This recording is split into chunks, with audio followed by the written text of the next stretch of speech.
Good afternoon, Willy. Hey, how are you today? I'm good. How are you? All right, all right. Yeah, tonight's the big night, I guess, It's the with big the debate. night. You know, It so is. um, so I slept pretty good today. Grab me some, grab me some grub, grab me some beer, wine. I mean, Good. the beer and excuse me, beer and cigarettes. Sometimes I drink wine, and I guess we're good to go. Yep, I am good. I've got my weed. I've got my smokes. My I think we're mental set. sanity is out the window. I am ready to party. All right, and party it is. So That's right. yeah, so was I guess it's a crazy world. If we have World War III, it's been nice knowing you and everybody else here on the chat line. Right. Yes, I Yeah, agree. If we with do, yeah. Iran, and Israel, kind of looking like they're going to be at war with each other. Absolutely. I think this is Yeah. something Israel's been wanting anyway, so Yeah, we know that Benjamin Netanyahu's been wanting this for a long time. At first, it was Iraq, and now Iran is the prize that he wants. He yep, wants to turn it into a parking lot. So yep. I agree. yeah, so yeah, a friend of mine, a longtime friend of mine, I won't mention any names. I think basically canceled me because we've been arguing online over a lot of things lately, and he's Uh-oh. changed politically. So, um, and I think that he's just decided to cancel me. So Oh, okay. yeah. What, when, where, Well, I won't why? mention. Well, I won't mention the name. I mentioned it today on Facebook. I told people, and some people are going to know who I'm talking about. And I said, if the name it pops up in the comment section, I will delete it because I don't dislike this person, but this person is he's he's been taking he's been taking a offense to my political views that I have more or less for a long time. Some things I've evolved on. I evolved on a very thorny issue with that he disproved, but as I said, it is what it is. He's not the first person that this has happened to over the years. I had another friend of mine that turned to the dark side politically. This person was worse, of course, but I'm sure you Yeah, known a few people like that in your life, right? yeah, of course, absolutely. Yeah. And it's amazing. They'll sit there and they'll believe something one moment, and then all of a sudden they gave up believing everything they ever believed in. Yep. Uh, just like why? I mean, there's no nuance, no free thinking involved. It's just like, oh, this is where I believed previously. This is my new set of beliefs. My old beliefs, ugh, I don't want any of it. Ugh, none of it. I mean, it's just kind of like they just took their brain and locked it up away or something. Yep. I agree. There's been a Yeah. lot of people like that recently. Oh my God. Of course, I I'm a know. hypocrite when somebody was on, if somebody's on the right and they suddenly turn left, I'm like, welcome on board. Right. And I don't mean Dick Cheney endorsing Kamala Harris, but I'm talking about somebody who's actually taking a real turn to the left. And so, but anyway, it is what it is. Yep. I, I knew somebody's going to call me. Oh, My Twitch I, thing says that my Twitch notification says I'm getting drunk. Oh no. this Oh, person I am. This person always calls when I tell them, do not call me. I'm streaming at this time. They don't listen. They don't listen. They're like, okay. And then they go There. and will call anyway. Yep. All right, there, Rick. I fixed it. I said Willie's getting drunk. I am. Yes, you are. I know. I Mhm. my last stream I did last week, I was getting drunk. It was Yeah. bad. All bad. No drinking for me anymore. Yeah. Hey Rick, how are you doing? So yeah, no, I don't drink as heavily as I used to. I don't drink as heavily as I used to, but I'll tell you, a night like this, you know, with everything being like it is, I might as well, especially if we're going to perish in a mushroom cloud, like Right? Benjamin Netanyahu wants us to do. Yep. Mm. I fucking agree. He also I fucking watch realized the news, man. I swear, like over the last 8 years, I'm always on top of the news. I always know what's going on, but I swear to God, like just the last 2 months, I'm just like, we're all gonna die anyway. I'm over it. I'm done watching. It's all the same shit. The wrong people are dying, and the right people are winning. yeah, well, yeah. Ooh, it is a Coca-Cola, McDonald's. What happened? Rick says, "What you got there, Jimmy? Coca-Cola." I do, and it's from McDonald's. Wait, here we Yeah. go. McDonald's. Actually, their coffee is pretty decent. I make my own coffee because I like the hazelnut creamer, and Hmm. nobody makes it like the one that I like, which is the Cremate, I believe is what they're called, something Right. mate. For me, I don't know, it's super nostalgic. I remember drinking it when I was a teenager with decaf when my aunt would give it to me. So Hmm. I don't know, for some reason, I there's like no other coffee in the world that I could buy that's better than when I make it ever. Well, the way the coffee at McDonald's, I'm really weird when I order my coffee at McDonald's because when I do, it's kind of like I tell them large coffee, 20 shots of cream, 20 shots of equal. Yeah, the sweetener, the blue stuff, I like it because it's sweeter than sugar. So I Mhm. always go and get a lot of equal in, I know it's got aspartame, but it tastes so damn good. So gross, I know. My mom does stevia, and I put stevia in my coffee once, and you could just taste the difference. Just give me a nice big pound of regular ass sugar. I am good to go.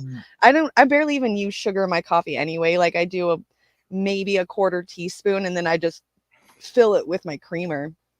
And Yeah. I'm so sorry, you guys, but the sun, like it's 5:30. The sun is right there in my face right now, and it's got this far to go before it's behind a house. So I'm almost it's almost under the house right now, but the sun is right in my fucking face. When I first started streaming here in the studio, my desk and my computer was in the corner, and right behind me, behind these burgundy curtains, uh, it's a window. The same window, um, there was a crack on the curtains, and I'll have the sunlight like on my face. Sometimes it'll be so distracting, and so I took a cardboard to kind of just block the window so I don't have to deal with the sunlight. And usually that's when I was coming home fairly early in the morning. Like I don't do that like I used to. I mean, I'm leaving very late at work every day, which explains why I'm tired and sometimes I'm a little late on my live streams. So because of that, you know, uh, Yeah. I just That's kind why I do my live streams earlier in the day, because that this right now, this is around that time where the sun just sucks for about 30 minutes. of. But Is I'm that outside on a patio, so the only thing that could block it would be a tarp, but I need my tarp right here open because I need all that sunlight to come in, or else you're not gonna be able to see me. It's gonna be dark in here. yeah, so and I did something about my lighting problem. The curtains in the backgrounds helped. I, it and I got it set on blur on StreamYard, so it actually works. So it's kind of like the Jimmy Dorset, but instead of blue, it's burgundy. Nice. Very nice. Yeah, yeah. So anyway, I guess should we start maybe start with lighthearted video? Mhm. Yeah. It's Please. the yeah, Mayhem Pursuit or something. I think let's see the name of the person. Um Drag queen that likes to do makeovers of right-wing politicians. And she did one on Laura Laura Loomer Boebert. the other day, and she's going to do one on Lauren Boebert. Boobert. Yep. Lauren Boobert. Yeah, is that how you pronounce it? I No. was I just wanna say boob. yeah, yeah, she is quite she's quite something. That's Lauren Boebert. So, Yep. Yep. yeah, so mm. Okay, I guess so. I guess we'll go ahead and play that video. Yeah, go for it. Okay. I had it on the chat, private chat line, but Oh, okay. did you? Yeah. I told you I was going to do that because I don't see anything. The private chat is empty for me. Oh shit! Really? Mm-hmm. You know what it could be? Is your chat line black? Like has a black background? Yeah. Okay, I think I know why. Because I set mine on dark. I don't know if it affects it on your end. Yeah. Yeah, it might be on the top. If you just see it, it's barely on the top. I'm looking in the private chat. There's nothing here. Okay. Well, all right. I'm You going want to to try resend it? you know what? I'm going to resend it again. Give me a second. Okay. Okay. Oh, there we go. All right. I'm trying to send it.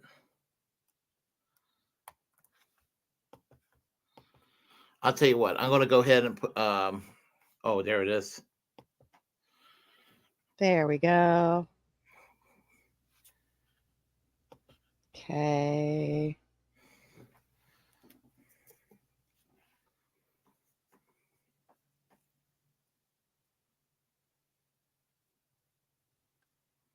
Okay.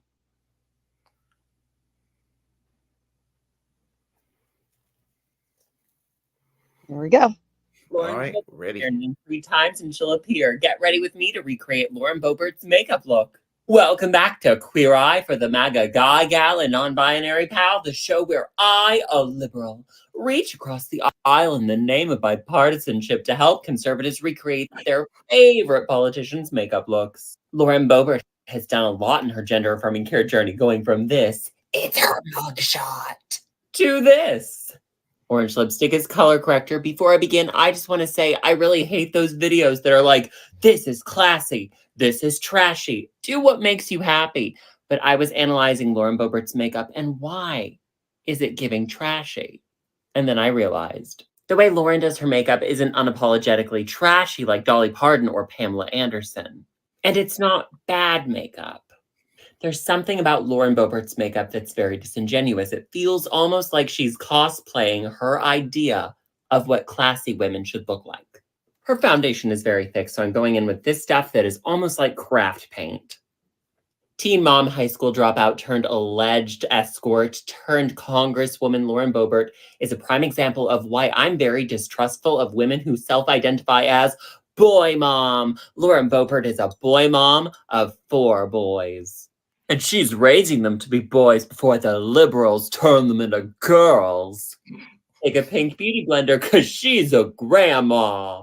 Blend, blend, blend. Lauren Boebert's foundation always looks too yellow for her skin, so I'm going in with some honey gold because all my foundation is very pink. To any conservatives in the comments saying I'm being mean and nasty, look at that color, look at her skin. Standard rules of not blending into our neck apply. We want that sharp demarcation line. I really hate to admit it, but I'm going to have to give Boebert here credit where credit is due. Somehow, despite the fact she's a high school dropout teen mom turned alleged ex-worker with ties to Ted Cruz, married a man who would later be arrested for exposing himself to underage girls in a bowling alley but did not divorce him for that, has been arrested twice herself, has a teenage son who has been arrested for breaking into cars and stealing people's identities, got a divorce that had nothing to do with her husband exposing himself to teenage girls, became a grandmother at 36 when her 17-year-old son got a girl that Lauren Boebert said herself was over the age of 14, even though sources close to the family say the girl was 14 when he got her pregnant. And as a sitting congresswoman, got kicked out of a performance of the musical Beetlejuice for vaping, getting felt up, and giving her date a hand job in a crowded theater with children, has somehow managed to carve out a niche for herself in the Christian values family first crowd. Lauren Boebert, that is amazing. It took me over an hour to get her entire rap sheet out, so give this video a like, please. If you're thinking to yourself, my nose contour should be blended more, no, it shouldn't. Cheek contour. I don't recommend a metallic chrome bronzer. It just accentuates all your pores, but Lauren Boebert loves hers. Eye makeup, I'm starting off with some smudgy dark blue on the waterline. I've been examining her eye makeup going, there has to be some level of depth to it, but no, I think it's just black. I'm going to hit my eyelids with some of the shimmer chrome just because I don't want to do her dirty. A bold wing liner. When it's tacky, blend your wing up into the crease of your eye. At least this is what I assume she's doing. We're going to fill in our eyebrows with jet black eyeshadow. Unlike Lauren Boebert, I believe in a woman's right to choose, but why would any woman choose this?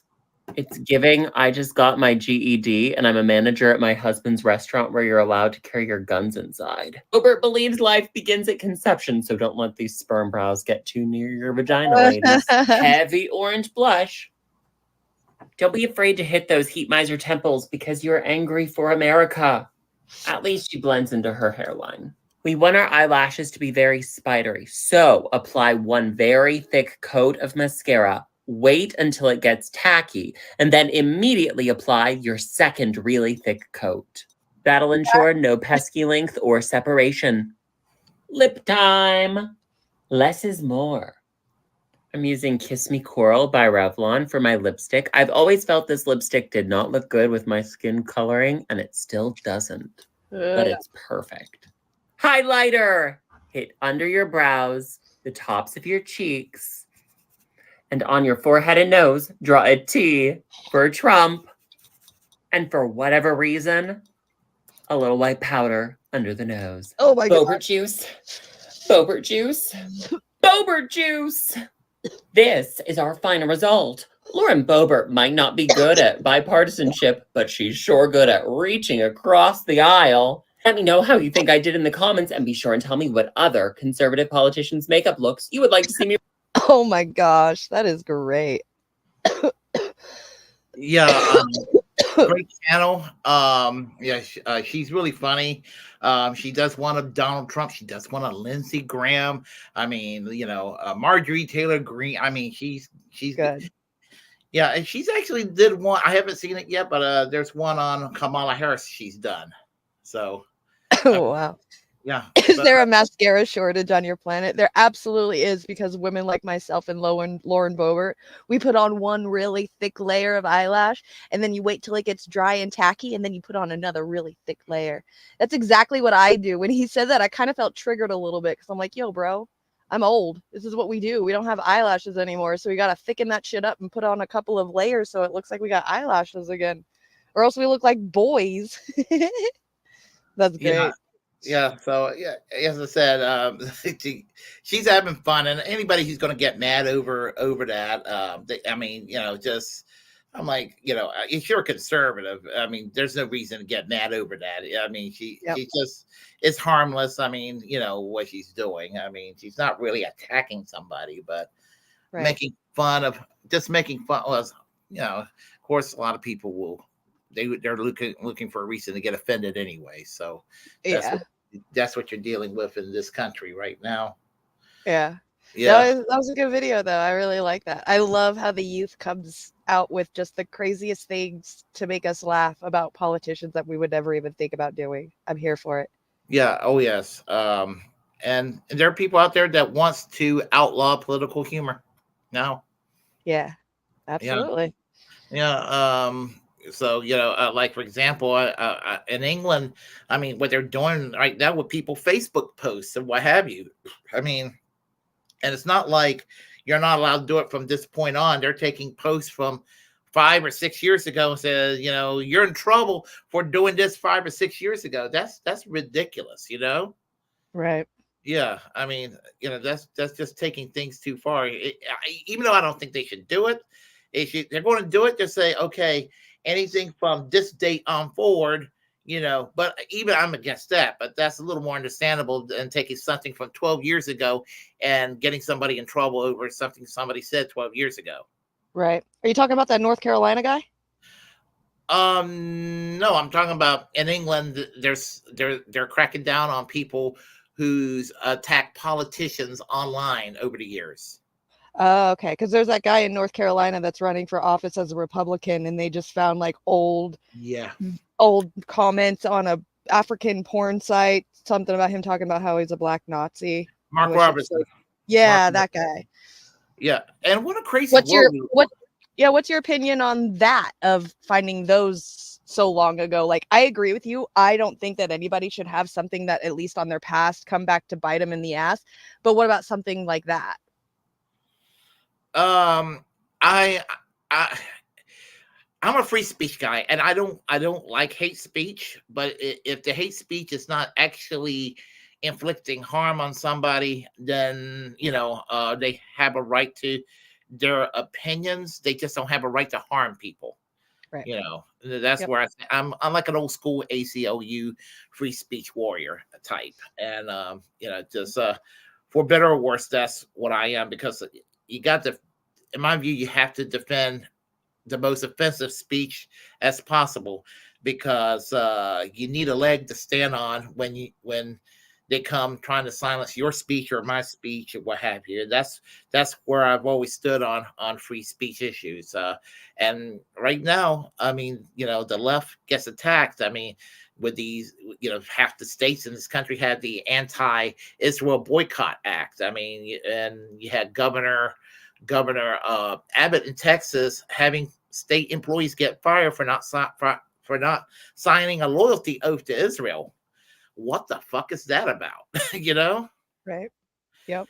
Yeah, I mean, a speech therapist who's a Palestinian American, lived here all her life, got fired. You're going to ask a Palestinian woman to sign a loyalty oath to Israel? That's just nuts. Right. It is, I mean, but that's where we are in our country. We live in an upside down matrix world. yeah, that's asking. It's like asking a vegetarian, will you go and eat a big ass steak? Right? Yeah, exactly. I Yeah. agree. Hi, Kelly. I see Kelly in the comments, and I just have to say hi because I haven't seen her in so fucking long. I fucking miss you, bitch. I miss you so fucking much. Hi, Kelly. Yeah, I Hi, see Snipe some. Hunter, Rick. I know. Cowboy Kitty. We got who else? Game.film. Good to see you. I keep lurking in your channels. I was watching the other day. I'm sorry. I watched, and then I was at the pumpkin patch, so I had you in my pocket randomly. Oh, you're talking about Game Dot? Game.film, yeah. I've been lurking on his Twitch channel. Chuck's Intergalactic UFO Show, good to see you. D, good to see you. Daniel Barry, good to see you. I believe that's everyone. In case I missed you, I'm sorry, and hello. Absolutely. Yeah, and just speaking of which, that Bill Maher and Henry Winkler have some choice words on that subject, right? Yeah, you told me. Yeah. So let me go ahead and find that. And yeah, they have some choice words on that subject, that thorny subject. And there's no reason to sit there and call Henry Winkler anti-Semitic, because Henry Winkler, the Fonz, is Jewish. So, and so is Bill Maher. But the point is that this whole cancel culture thing has gotten out of hand. It's so obvious. It's so obvious that what Israel's doing is so terrible to the Palestinians, and and I tell people, I don't want any side doing this to each other, and not nobody should do this to each other. Nobody should have a right to kill each other, and I that love includes Israel. Israel has no right to do this to innocent people, and so it's just, I just think it would be an open and shut case of just decency. Mm-hmm. But anyway, let me go ahead and forward you that link real quick. This new I think computer I'm has about a to watch really. Rick. Oh, what's that now? I was talking to Rick in the comments. I'm keeping your comments section going, buddy. Got you. Oh, okay, I appreciate it. Yeah, because Slightly flirting with Kelly in here, though, a little bit. yeah, when I'm my own producer, it's a little getting everything settled is questionable at times for me. There we go. That should work. was trying to. No, that's doesn't. Okay. Okay. Usually shift and V, so what I got to push at the same time. Damn it. Okay. Yeah, Let me Chuck, put- you were saying you're going live this Friday. You want to put your link in the comments? That way we can follow you, because I don't think I'm following you on YouTube at all. I'll definitely go and check out your show. I'll get this. I'll get through here. It's amazing that my other computer works quicker. I think it is the computer. I'm gonna have to go take it back. Yeah. Yeah. Let's Yeah. see. Makes sense. You guys want to follow me over on Twitch too? I'm trying to get up to 100 subscribers. I keep fluctuating. It'll get like up to 101, and then it'll go back down to 99 and blah blah blah. So right now it went back. It's already back. It's back down to 99 again. Because yeah, I'm trying to get up to 100. So if you guys want to go follow, I'm trying to find where I can fucking show display names. I think it's there, right? Yeah. And then I can edit my name. It's on Twitch. It's I fucking hate it right now. Deep Dish Jimmy on Twitch. You guys want to go and check us out? Check me out. There you go. See Deep Dish Jimmy right here. Go find me on Twitch. Go watch me on there. I need to get a following. Really bad. Did you send it? No, no, I'm about ready to send it to you right now. All right. Yeah. I just got to get it into the other StreamYard here. We're talking about within seconds there will be an actual. Woo! Sorry about that. That's all right. I just had to remove you from out here just for a quick second, so it'll restart itself. There you go. Woo! That was wild. That was wild. Okay, you should be seeing a link right now. There we All go. right. I just sent it, and I am getting out of that studio so we don't hear that sound anymore. Okay, leave studio. On this side, I'm leaving the studio. Okay. All right. So is there a certain time that you want me to start this at? Whenever we can play it anytime you want. Okay, here we go. What? Onion. All right. The Bill Maher Show, baby. Oh man. With Bill Maher. I would. I hope the Fonz pwns the fuck out of boomer ass Bill Maher. I hope they don't just sit there agreeing with each other. First time I ever went, I would not go to Israel. First time I ever went, I would not go to Israel. I was convinced if I stepped terra firma on Israel, I stepped off the plane onto the tarmac, a war would break out. Why? I don't know why. It's a tick. That's more than a tick. Yeah. So it's psychotic. Yeah. Well, thank you. What? I mean, Dude, Bill Maher's smug. He's a turd, but That's dude, iconic. I love that. Henry Winkler is just like, if I set foot in Israel, war will start. Yeah, like, dude, they what? can't handle the Fonz. That would It's be just too like, if I was- politically disruptive. He's sitting there with his green ass pants. Why is the and Fonz his dressed like Peter goofy Griffin? I don't fucking- know. Yeah, he is dressed like Peter Griffin, dude. Peter. And Hey, his thank you, wacky Kelly. socks. And he's just, and Bill Maher's like, you're a psycho. And he's like, thank you. So I really hope he is I- not the retard in this interview here. I hope got not, you, too. Chuck. I 'Cause I like him. I subscribed I to like you. the guy so far. I'm hoping I'm not going to see something here where I'm like, I don't like him no more. I like him, Henry Winkler, now, but I'm prepared to hate him. Yeah. Just like Look, rubbing up. I mean, like, I've already lost Jack Black. Okay. I don't need. I'm ready to, dude. All the sacred cows are getting slaughtered now. If they You're right. suck now, I ain't carrying their water no more for them. It's done. I'm done. why you stepping off the plane? No, not me. Just Just bad timing. bad timing. Well, it is. I wouldn't cause the war. Oh, I see. I would just be in the middle I of it. thought they were like, the funds. Hey, It's on. Henry's here. Who's your Oh, better? come on, the funds. Really? That's what I got out of it too. So This is the last Oh, straw. my God. The funds is in Israel. Now we have to get them into Yeah. the sea. Yeah. Oh, What about their prime minister? Are we allowed to talk about that? of course. You can talk about anything. That's what I love about this. I really think that he knows if, God forbid, he steps down or the war is over, he's in jail. I mean, that's possible, and we hear that a lot. I mean, it's I interesting. believe it to my core. Yeah, well, you don't know what's. I mean, that could be. Hey. You don't know what's in a I person's hope heart. it to my whether core, they but I just- know don't what's in his believe heart. it at all. We don't know what's in the man's heart. Yeah. Who This is knows just gonna what? be- what- this is why just is- gonna why be is that back and test- forth stroke. This I is know what debate. I know what's in the heart of Netanyahu. Do you? What is it? Bunch of It's a black. black- It's a pus. It's a dude. black withered heart. That's what that You've is. got spiders in your soul, Mr. Netanyahu. Ooh.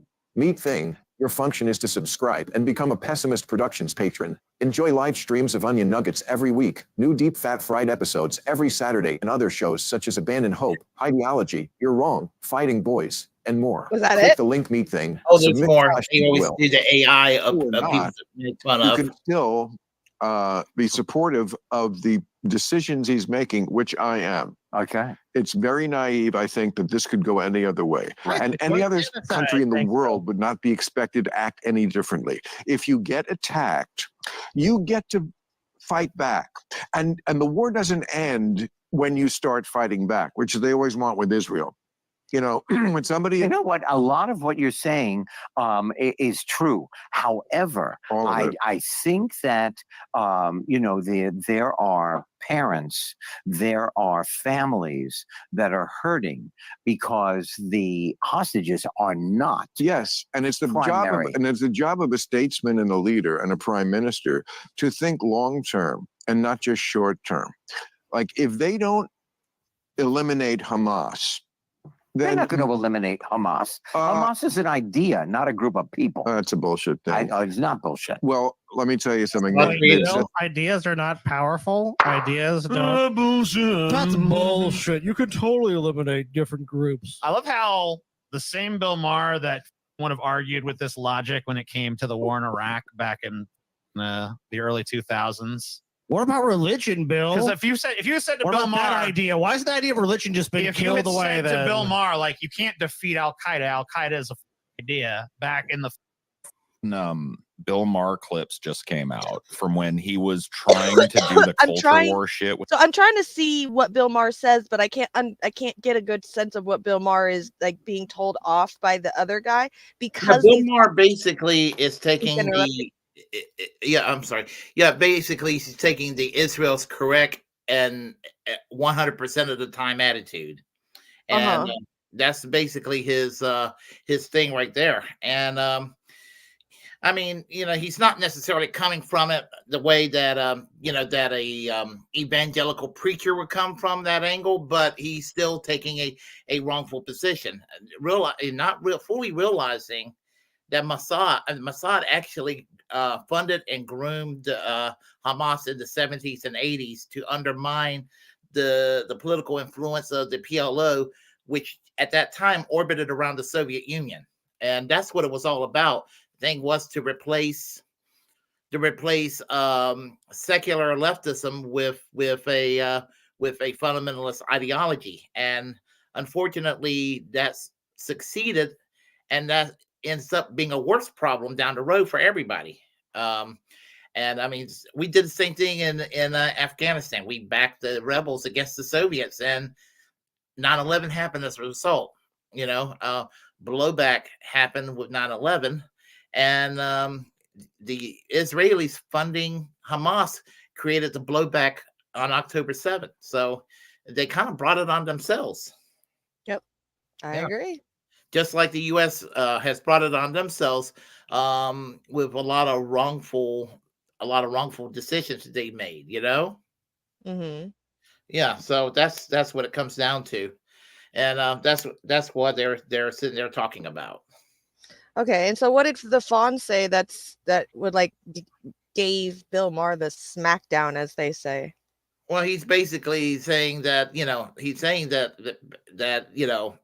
Israel's not always correct. I mean, he's not flat out saying that Israel. I don't think he's flat out saying Israel is bad all the time, but he is saying that Israel is not without fault and has certainly done a fair lot of shit here that's caused more problems needs to be had. And so Okay. he's taking Well, the good on him. position that most Americans would just well, until recently, most Americans would be like be calling you an anti-Semite and calling you a terrorist lover for saying that and everything, and that's just not the case. Mm-hmm. Yeah, I agree. We're not. It's good to see that Bill Maher is getting a little bit of backlash from his own people. Yeah, I mean, we've all known that Bill Maher is a piece of shit for a while, and this just kind of cemented it. So, I mean, I used to like Bill Maher years ago. Years Yeah. ago, I used to watch Politically Incorrect and all these the other show that the show I don't watch them anymore. But you know, after 2016, he just started going downhill. I mean, Right. and like Kyle Klinsky said, the dude went from being a Bernie bro in 2016 to what's the name of that lady from Minnesota, the senator, Amy Klobuchar supporter. Yep. I mean, you know, and she's one of the more right-wing Democrats in the U.S. Senate. Yep, I agree. Yeah, I mean, maybe not as bad as Joe Manchin or Kirsten Sinema, but yeah, I mean, she's in Hillary territory for sure. Mm-hmm. I agree. It's bad enough, yeah. Yep. You know. All right, are we gonna keep watching this? Yeah, we'll watch it we'll watch it a few more minutes, I guess. The mighty ego of Bill Maher. Said that for years. I just read, I think, Sam Harris on this, and he said it right. I know Sam. Okay, great. I like love Sam. Great. I'm Yeah. glad we both do. Yeah. And he said, Yeah, this, that's great. Yeah, I'm talking now. Shut the f up. That's great that you know Sam. Everybody loves him. Shut up. Shut the f up. God, I just Shut your mouth, Scotty. Everybody loves him. such a smug pile of crap is Bill Maher now, dude. I mean, like he was always smug to some degree, but just like even people, it's like, oh, I'm getting along with you. It's just like he's so dismissive of almost anyone. Scotty, shut up. Everybody loves him. Okay, sorry. Everybody loves thing him. we've heard a lot of times. You can't kill an idea. He said, well, we did after World War II.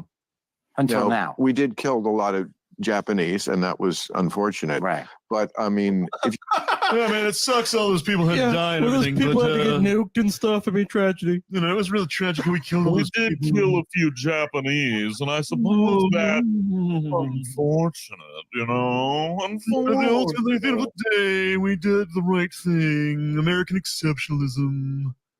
Trump 2024. Is he going to announce for Trump, do you think?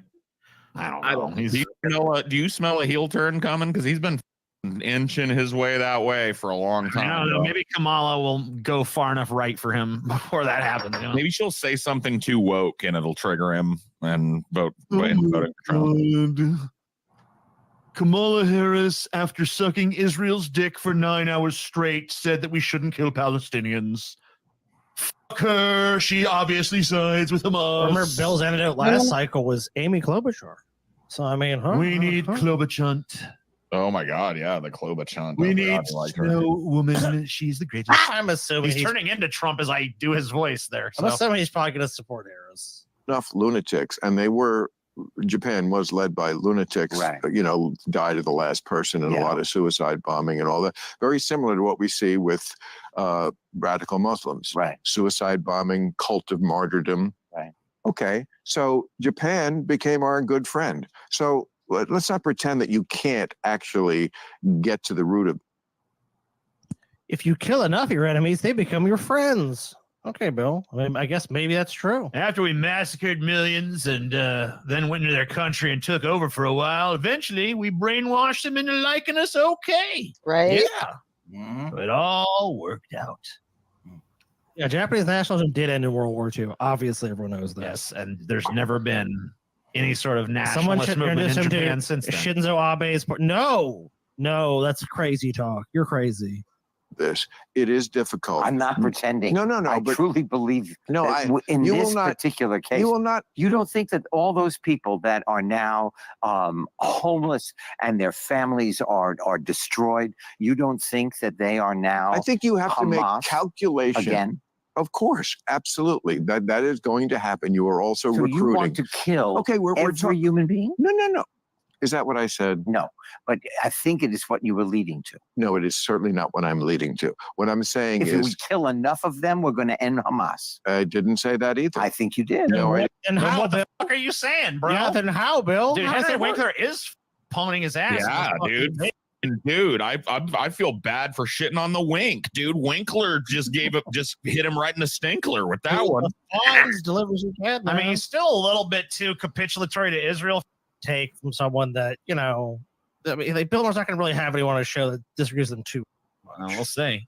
I didn't. You Okay. said it. You want to play it back? Yeah, I I didn't. didn't say that. I didn't say I that. did not say if you kill enough of them that where the Hamas is No, over. what I said was the idea that you can't kill an idea. Oh, that's is- what I said. Yeah, that's what I was objecting to. Right. And I was quoting Sam talking Right. about the fact that You after know, World War we II, did not kill Uh, Nazis. And then you cited Japan, which a country that the United States nuked and killed millions of its citizens, right? Bill Maher's position is totally incongruent. So He admits that was achieved I by mean, like, occupation. How does he not follow this? I mean, he obviously does, and is just trying to wiggle his way out. Because I mean, like, either, I mean, you already admitted that killing people and displacing them is probably just creating more Hamas. So the more you do this, the more you create. So if ultimate violence, the logical conclusion could you follow it to? Nazism. yeah, we did. Except for like a moment. It's back almost in every country. back in a tiny fringe. Oh, I mean, if you expect perfection, you I should- don't expect it perfect. Well, then it's You're a not silly worried argument. about white supremacy. Okay. No big deal anymore, right, guys? Dude, according to Bill, we've solved a lot of issues I had no idea we've solved. That's nice. Everything's solved, dude. Yeah. Did you know there's no more nationalism in Japan? Yeah, that's done. There's no more white supremacy or any sort of Nazi ideology here at home. Somehow you're going to defeat. We've solved it all. With non-violent means, you're going to destroy the idea of Hamas. Yes. Okay. I believe. Oh. Well, that's not true. Well, But it is.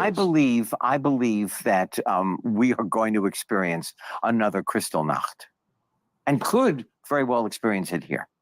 Well, there's a lot of anti-Semitism, Ooh. and that comes from From people who, like Bill? Hamas. I see. From Hamas. Oh my Only God. Hamas. Only Hamas. Yeah, you hear that? Apparently, we are Hamas now. Yeah. The anti-Semitism is a problem, but it comes from white nationalists. You Yeah. know, and I'm not Hamas, but I like hummus. I like hummus a lot. well, here's the thing about Hamas. Hamas got normalized by George W. Bush in 2006 when he forced Israel and the West Bank to have an election, and they both had moderate governments at that time, and they were like, if this happens, we're going to have Hamas on our hands. They caused it to happen, but the same people who called people like you and me Hamas sympathizers were cheering George W. Bush's plans to have, basically have Hamas normalized. Now you got to deal with them. There's no way to avoid dealing with them. This is the reality. And some people are like, we ain't going to deal with Hamas. Well, I mean, it didn't have to be that way. It didn't have to be that way in the 70s and 80s when Israeli Mossad was funding them. And the PLO now is a shell of its former self. Although there are some good political parties inside the PLO today still. A lot of people don't realize that the PLO is an electoral alliance of sorts of various different organizations of the left, ranging from social democratic to tanky, basically. Mm-hmm. Yeah, so there are socialist parties and there are communist parties and there are even some liberal centrist parties by Middle Eastern standards that they're all secular and kind of left leaning, some further left than others, but that's the makeup of the PLO. And that was lost with Hamas basically supplanting the influence and popular support. And it didn't have to be that way. And now those parties are kind of weak, and some of them, like Fatah, is kind of corrupt. Mm-hmm. Yeah. So. Okay. Well, I really like the argument that the Fawns here gave to Bill Maher about the ideology thing. It's an ideology. You can't just say if you kill enough people in Palestine that you're going to get rid of Hamas, because Hamas is technically not just an organized group. It's an ideology. We've got to figure it out. What caused this ideology, how to, to fix it instead of trying to kill it off. And he also made a really, good example of Nazis, and we didn't kill off all the Nazis. Nazis are still alive. They're still out there. After World War II, even though, they want to try to say that, if we kill off Hamas, then we kill off people of Palestine, then we'll kill off Hamas. But just like what happened in World War II, you never get rid of Nazism. This superiority is out in the ether, the subconscious of human existence, and somewhere, somehow, that those kind of people are going to be born and raised and think like that. It's just how life is. There's an ideology. It's an ideology, and you can't just sit there and kill off that ideology, because it doesn't work like that. You've got to figure it out, understand it, and try to fix it in a productive way. Absolutely. And the Benjamin Netanyahu way is certainly sure as hell not the way to go about it. And and there are people out there today in this country that I hate to say it, but in some ways he's more popular in the United States than he is in Israel, believe it or not. And CBS. Yeah. So I guess we got a debate to try to find. That's what I was trying to find. Yeah. So yep. Yeah. I have one up that I see. Hold on. It's oh shit, I already had it up. Okay, so this is the one I have so far. I'm going and looking to see if maybe a C-SPAN has a version as well. J.D. Vance tonight meeting for the first time. There we go. Awkward. Margaret Brennan, in order to have a thoughtful and civil debate, these are the rules that both campaigns have agreed to. Questions will be directed at one candidate, who will have 2 minutes to respond. The other candidate will be allowed 2 minutes for rebuttal. Then each candidate will get another minute to make further points, with an additional 1 minute each at the discretion of the moderator. The primary role of the moderators is to facilitate the debate between the candidates, enforce the rules, and provide the candidates with the opportunity to fact-check claims made by each other. CBS News reserves the right to mute the candidates' microphones to maintain decorum. We have not shared the questions or topics with the campaigns. The stage is set. Governor, Senator, thank you for joining us. Let's get started. All right, here Tonight, we go. Our country is facing several unfolding crises. The Middle East is on the brink of war. Americans are suffering from the catastrophic impact of Hurricane Helene. And now a labor strike as 25,000 dock workers from Maine to Texas are picketing. We're going to begin tonight with the Middle East. Margaret. Thank you, Nora. Earlier today, Iran launched its largest attack yet on Israel, but that attack failed, thanks to joint U.S. and Israeli defensive action. President Biden has deployed more than 40,000 U.S. military personnel and assets to that region over the past year to try to prevent a regional war. Iran is weakened, but the U.S. still considers it the largest state sponsor of terrorism in the world, and it has drastically reduced the time it would take to develop a nuclear weapon. It is down now to 1 or 2 weeks' time. Governor Walz, if you were the final voice in the Situation Room, would you support or oppose a preemptive strike by Israel on Iran? You have 2 minutes. Well, thank you. And thank you for those joining at home tonight. Let's keep in mind where this started. October 7th, Hamas terrorists massacred over 1,400 Israelis and took prisoners.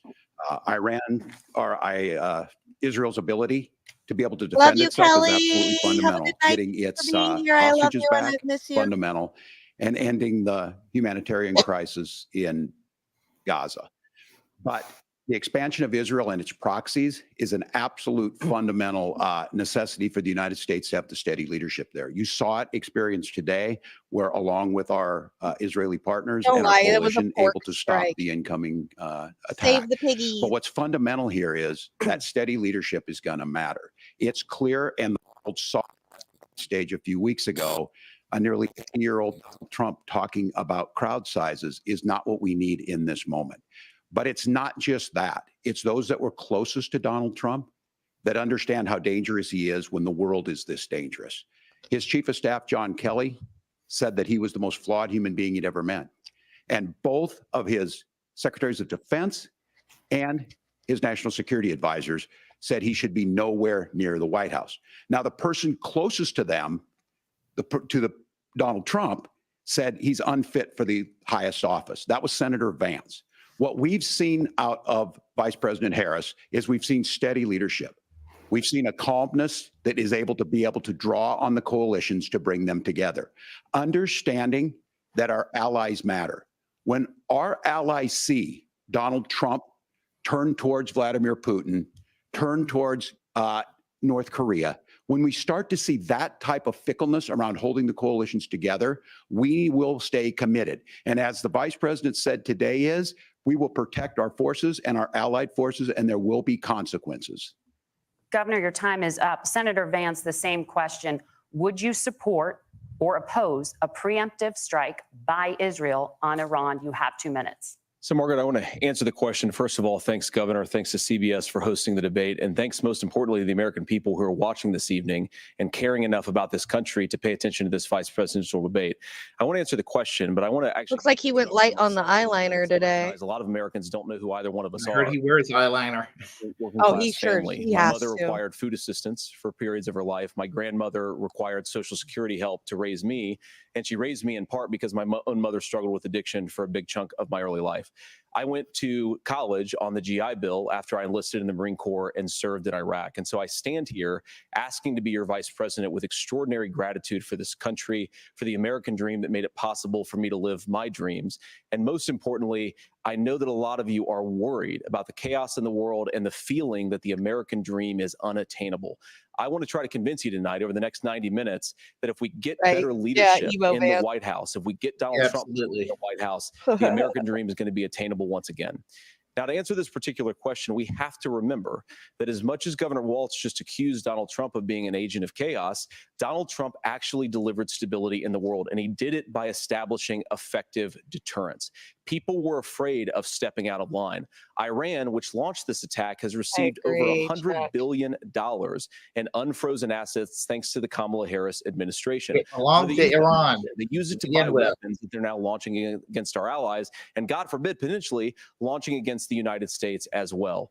Donald Trump recognized that for people to fear the United States, you needed peace through strength. They needed to recognize that if they got out of line, the United States global leadership would put stability and peace back in the world. Now, you asked about a preemptive strike, Margaret, and I want to answer the question. Look, it is up to Israel what they think they need to do to keep their country safe, and we should support our allies wherever they are when they're fighting the bad guys. I think that's the right approach to take with the Israel question. Thank you, Senator. Governor Walz, do you care to respond to any of the allegations? Well, look, Donald Trump was in office. We'll sometimes hear a revisionist history, but when Donald Trump was in office, it was Donald Trump who we had a coalition of nations that had boxed Iran's nuclear program in, the inability to advance it. Donald Trump pulled that program and put nothing else in its place. So Iran is closer to a nuclear weapon than they were before because of Donald Trump's fickle leadership. And when Iran shot down an American aircraft in international airspace, Donald Trump tweeted, because that's the standard diplomacy of Donald Trump. And when Iranian missiles, I love how they worry about the Middle Eastern countries and them making nuclear weapons when nobody ever talks about the fact that Israel stole nuclear weapon blueprints from America. Just saying. The fact that Israel's got nuclear weapons is frightening. I mean, they stole the blueprints from America. But it's okay because it's Israel. That's what It's some okay people think. Yeah. Yeah. There are exactly. people that there are people that will believe that, you know? Yeah, and it's okay that our allies get to make nuclear bombs, but as soon as another country does to be, to protect themselves from all of our fucking nukes, which America has more nukes than like the top fucking 3 countries combined, it's not okay. It's terrorists and we need to stop them from doing it. Like, we can sit here and make all these to aim at you, but you can't do it to us. Like, Man, the fucking irony and the hypocrisy is ridiculous. I have a friend in Central North Carolina, in Garner, North Carolina, head of the Catholic Worker Movement Peace Organization, Socialist Peace Organization, and he said that the only country that's ever used a nuke on another country was the United States. Hiroshima and Nagasaki. So, oh, we don't even talk about the Bikini Islands down there and what we've done to all of them because they're just a little island. All the nuclear testing we've done down there. And you know that the CIA possibly murdered Prime Minister of New Zealand because of his opposition to nuclear war testing. Oh yeah, just like we did with Gaddafi.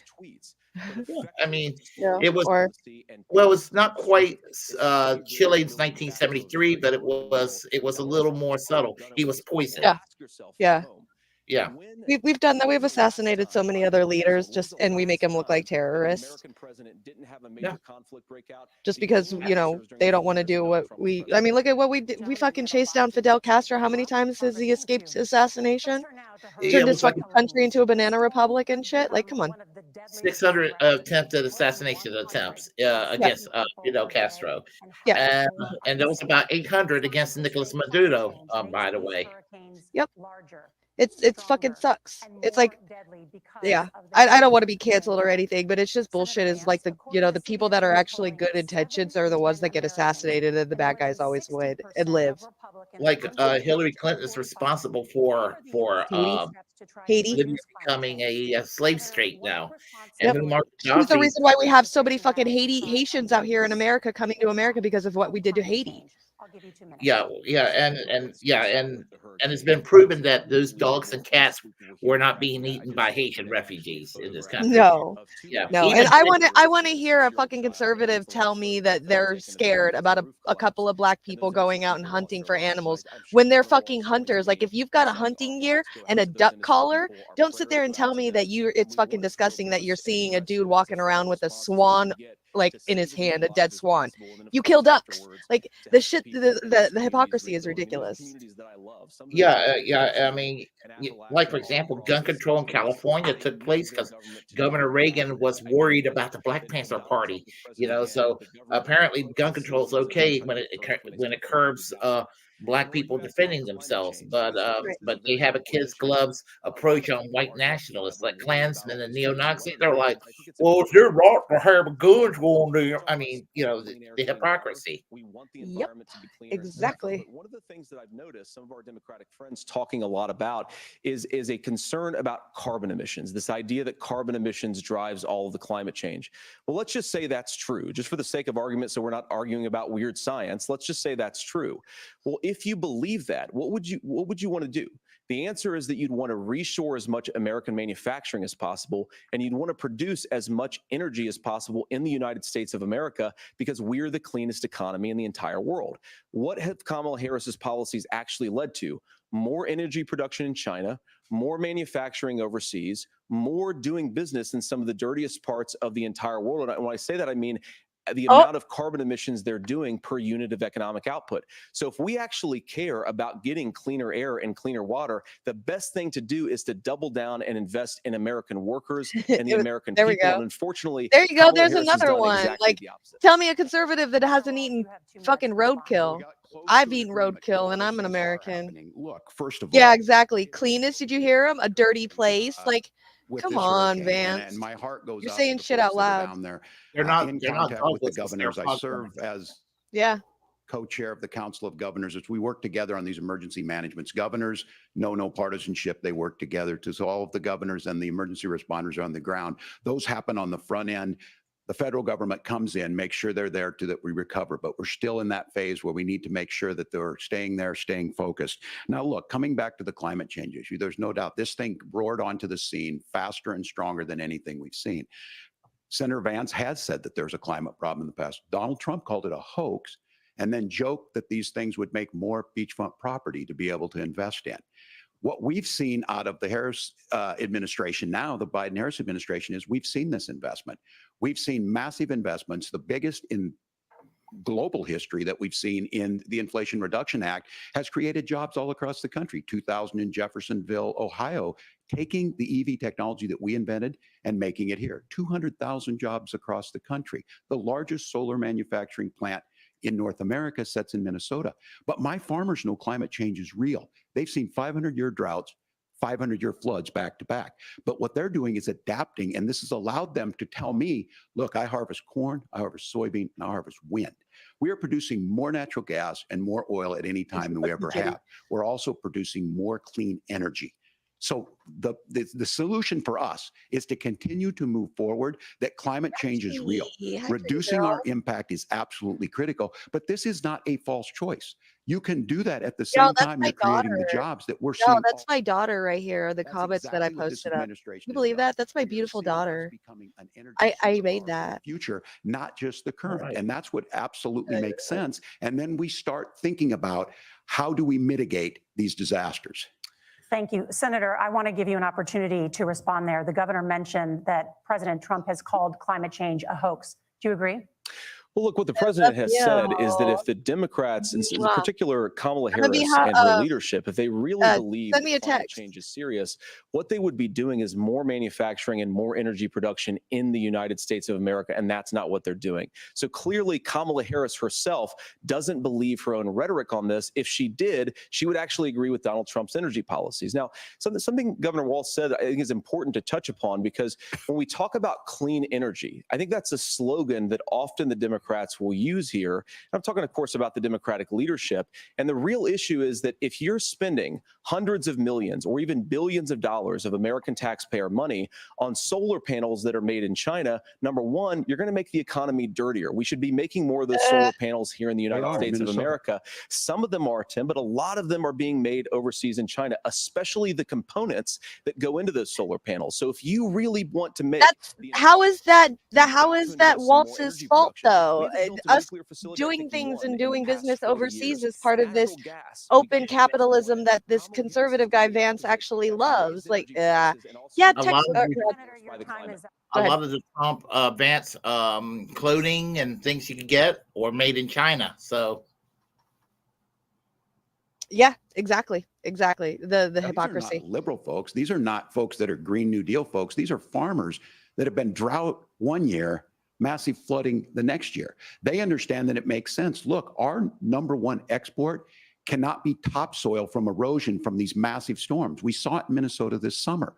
And thinking about how do we respond to that, we're thinking ahead on this. And what Kamala Harris has been able to do in Minnesota, we're starting to weatherproof some of these things. The infrastructure law that was passed allows us to think about mitigation in the future. How do we make sure that we're protecting by burying our power lines? How do we make sure that we're protecting lakefronts and things that we're seeing more and more of? But to call it a hoax and to take the oil company executives to Mar-a-Lago, say, give me money for my campaign and I'll let you do whatever you want. We can be smarter about that. And an all above energy policy is exactly what she's doing, creating those jobs right here. Governor, your time is up. The overwhelming consensus among scientists is that the Earth's climate is warming at an unprecedented rate. Margaret? Thank you, Nora. We're going to turn now to immigration. The crisis at the U.S.-Mexico border consistently ranks as one of the top issues for American voters. Senator Vance, your campaign is pledging to carry out the largest mass deportation plan in American history. I just want to say really quick that the freaking our climate change is changing. Like the shit's changing. I'm sorry, but it is.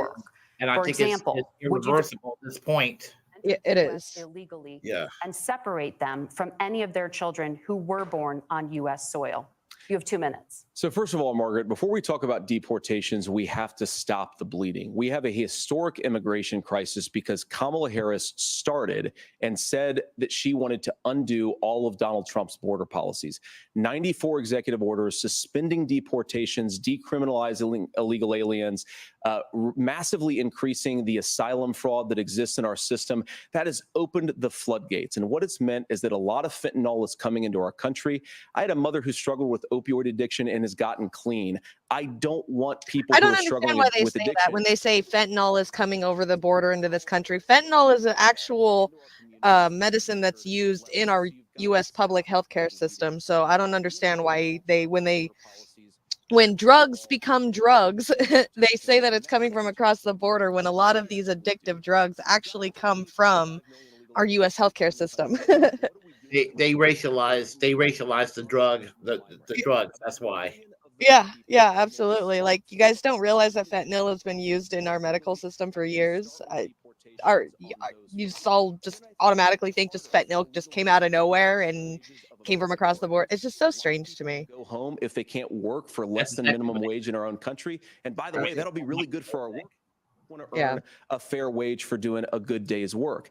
And the final point, Margaret, is you ask about family separation. Right now in this country, Margaret, we have 320,000 children that the Department of Homeland Security has effectively lost. Some of them have been sex trafficked. Some of them hopefully are at homes with their families, used as drug trafficking mules. The real family separation policy in this country is unfortunately Kamala Harris's wide open southern border. And I'd ask my fellow Americans to remember, when she came into office, she said she was going to do this. Real leadership would be saying, you know what, I screwed up. We're going to go back to Donald Trump's border policies. I wish that she would do that. It would be good for all of us. It's sad that Ronald Reagan was to the left of the Democrats and Republicans today on immigration. You realize that? Yeah, it's absolutely crazy. That's crazy. Immigration is literally how our country got started. I mean, white people from across the water came over here and immigrated, and then more people did, and more people did from other countries. Immigration has been a part of our system since the beginning. Like, that's crazy to me. Like, all of a sudden now that we're, these conservatives think because we're a quote unquote established country that we don't need immigrants. Well, it's still the scapegoating is a new group that they designate as quote unquote not white. I mean, they did this with Italians, they did this with Southern Europeans, Greeks, and they even did this with Irish for a while. Well, so now Hispanics are the new group to do this to, and what's weird about it is that virtually half the Hispanic population in this country are white themselves. Yep, absolutely. It still weirds me out when people talk about this when all they're doing is moving. Like, y'all are all in a hoopla about somebody moving. It's crazy to me. Like, we all don't move from one house to another, or from one town to another, or one state to another, but all of a sudden one person moves from one country to another, and oh my god, it's craziness, it's insanity. Makes no fucking sense to me sometimes. I'm like, yo, they're moving. The fuck? Yeah. What would Donald Trump talk about if we actually did some of these things? And they need to be done by the legislature. You can't just do this through the executive branch. So look, we have the options to do this. Donald Trump had 4 years. Funny, 4 years to do this. Everything you're saying about immigration is true. And they're like, we're going to lose our culture. Okay, you're going to have a few more brunette people in this country with a slightly olive tone to their skin. So I don't, it's just crazy how the way these people think, Yep. Oh, I know it. That's gross too. My daughter has olive skin color. Fuck anybody who has anything to say about that. Like, that shit pisses me off. I'm olive skin. Right? Like, fuck that. Will you separate parents from their children, even if their kids are U.S. citizens? You have 1 minute. My point is child separations thanks to Kamala Harris's open border. And I didn't accuse Kamala Harris of inviting drug mules. I said that she enabled the Mexican drug cartels to operate freely in this country. And we know that they use children as drug mules, and it is a disgrace, and it has to stop. Like, they're worried about said just doesn't pass implementing child labor laws again, exploiting child. Yeah. That's the real grooming that's going on, using children to go and do the jobs that adults are just supposed to do. Yep. We don't do anything about it when we see kids on Disney Channel that are like fucking 5, 6, 7 years old, or on your favorite TV show where the people that you watch on the show have kids, and the kids are like 10, 11 years old. You're telling me that's not against child labor laws? Like, we're so against child labor laws, but there's like an entire TV channels based off of kids acting. That's a job. That's them working. What the fuck? We don't say anything about that, but you know, kids coming over the border and working, you know, we need to send them back, but we just ignore the shit that goes on in our own fucking eyes. I tell people if they really want to put a curb on immigration like what's down in south of the border, I don't have a problem with people coming here. But if they really want people to curb maybe the United States should rethink how they do foreign policy, always intervening in the affairs of countries in Latin America because they think they have a right to do it, and bombing the hell out of the Middle East at every turn. You know, when everybody's getting all crazy about Syrian migrants coming here, you know, maybe if we stop drone striking and bombing the hell out of Syria and some of these other countries, maybe they won't have the desire to come here. Yep. Yeah, because there's what I learned in school is there's a push and pull factor when it comes to immigration. Usually a push factor is you're being pushed away from where you're living to go somewhere else because it's not safe there anymore. Or a pull factor, you're being pulled to somewhere because somewhere else has better opportunities for you, so you're pulled to that. And those are, you know, at least two of the explanations that psychology say about, you know, why people immigrate is the push and pull factor. And people just completely forget about that. They don't even think about that. They're just like, oh, they're immigrating. They're bad people. They just want to come here and do drugs. Like you're not understanding the reasons why. You're just it's the otherization of people that are of color. We're doing it right now with Haitians. Instead of calling them black people, instead of hanging them and calling them N-words and turning them into our slaves, we're just calling them Haitians and saying that they eat cats. Yeah, it's the same thing. Another thing about that is that that there are people out there like I think it's some of these right wingers. If they thought that the immigrants could increase votes for the Republican Party, they'll be like, oh, bring them all in, you know. But they're worried that they'll all start voting for Democrats, which is kind of insulting because you know, I told one person this morning who brought that up. I said they have conservative parties in Latin America too, and they vote accordingly. You know, I mean, they're not going to just vote for. In fact, Hispanics are about 50-50 between Democrats and Republicans now. Yep, absolutely. That's because you have generations of Mexicans out there living in Texas and the country, so they, you know, they live there and they, you know, start to become, you know, what Americans want the immigrants to do, at least when they're living there, is to be a part of the community and, you know, brainwash them into being a white person, and so they start to get that mentality of conservatism. You know, well, I mean, most Hispanics are Roman Catholics, so they're going to be anti-abortion and not particularly keen on gay marriage and things like that. So a lot of them are going to vote Republican on those issues alone, like the rest of the population that tends to vote that way. Yep. Absolutely. You'll have some Hispanics who are going to be Bernie Sanders adjacent or broadly Democratic Party adjacent, and they're going to vote Democrat because pocketbook issues wise, they think that the Democrats, and I'm saying think that the Democrats are going to be better on looking out for the working class person. So, you know, they're not a monolith like the right wing wants to paint them to be. Right. That's true of most Americans. They simply want order to it. This bill does it. It's funded. It's supported by the people who do it. And it lets us keep our dignity about how we treat other people.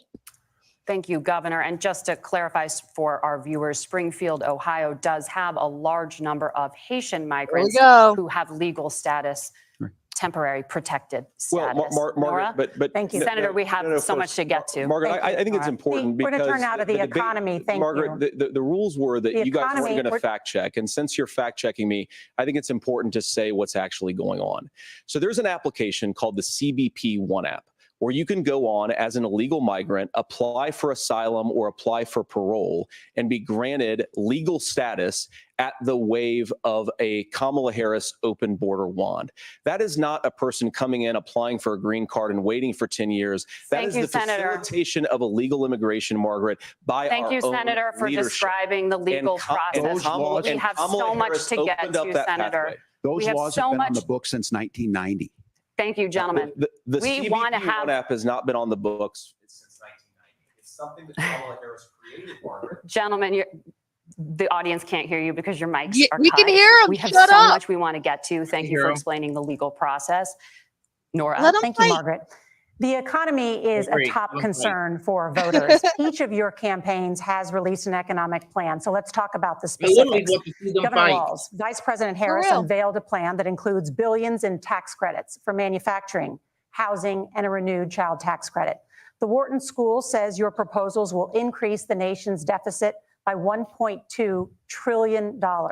How would you pay for that without ballooning the deficit? Governor, I'll give you 2 minutes. Yeah, thank you. And Kamala Harris and I do believe in the middle class because that's where we come from. We both grew up in that. You know, the whole time that they've been sitting here talking about the Middle East and, you know, what all this stuff, that the questions are probably going to be asking about giving Israel weapons and mass destruction and shit like that. They never asked that question of how you're going to pay for it. But as soon as it talk about the economy and helping out middle class citizens, the first thing these fucking CNN reporters or reporters always do is, how are you going to pay for it? And then they talk about they bring up the national debt. Every fucking time it pisses me off. It's like, we got money to send off to wars all the time, but as soon as we want to start helping out our own economy, it's like, oh, we're in debt. Sorry. We're in debt. We can't get health care. That's what they'll say. But we spend our foreign aid actually funded 3 universal health care systems. One in Afghanistan, one in Iraq, one in Israel, and a 4th one. We're funding a universal health care system in the Ukraine. I'm all for all those countries having universal health care, but why can't we have that here? Thank you. That's what I'm saying. As soon as we try to get it, they're like, how are you going to pay for it? Here's our $1 trillion debt. Oh my And God. they got a better healthcare system. All 4 of those countries got a better healthcare system than Obamacare. I mean, they have national health insurance in all of the 4 of those countries. And and we can't have that here. Yep. I agree. It pisses me off, the wording of it. They always do this. A 20% consumption or sales tax on everything we bring in. Everyone agrees, including businesses, it would be destabilizing it. It would increase inflation and potentially lead to a recession. Everything Look, does. This is simple for you. Where are we going? Kamala Harris has said to do the things she wants to do. We'll just ask the wealthiest to pay their fair share. When you do that, our system works best. More people are participating in it, and folks have the things that they need. You hear that? Senator, We're going to ask the uber rich to pay their fair, you know, but we miss 1 year of paying taxes. We go to jail. There ain't no ifs, ands, or buts about it. But these motherfuckers pay nothing in taxes. And all these fucking politicians want to do is say, we'll ask them to pay their fair share in taxes. The wording, this is the kind of shit that starts to piss me off about these debates and politicians, is their wording. You really got to pay attention to how they say things. Yeah, that's how they are. I mean, and both candidates are going to look out for the rich. I mean, Walz might use a little bit better rhetoric, you know, but you know, and I was initially happy when she chose him, but I have to realize, you know, what's going to happen to him is what's going to happen to Bernie and the squad.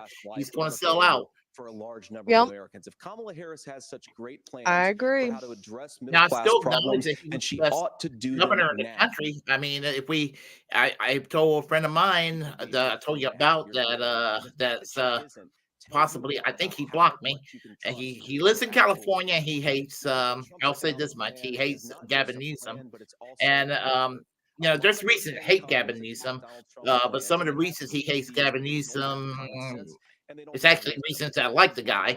But the point is, I'm trying to make is that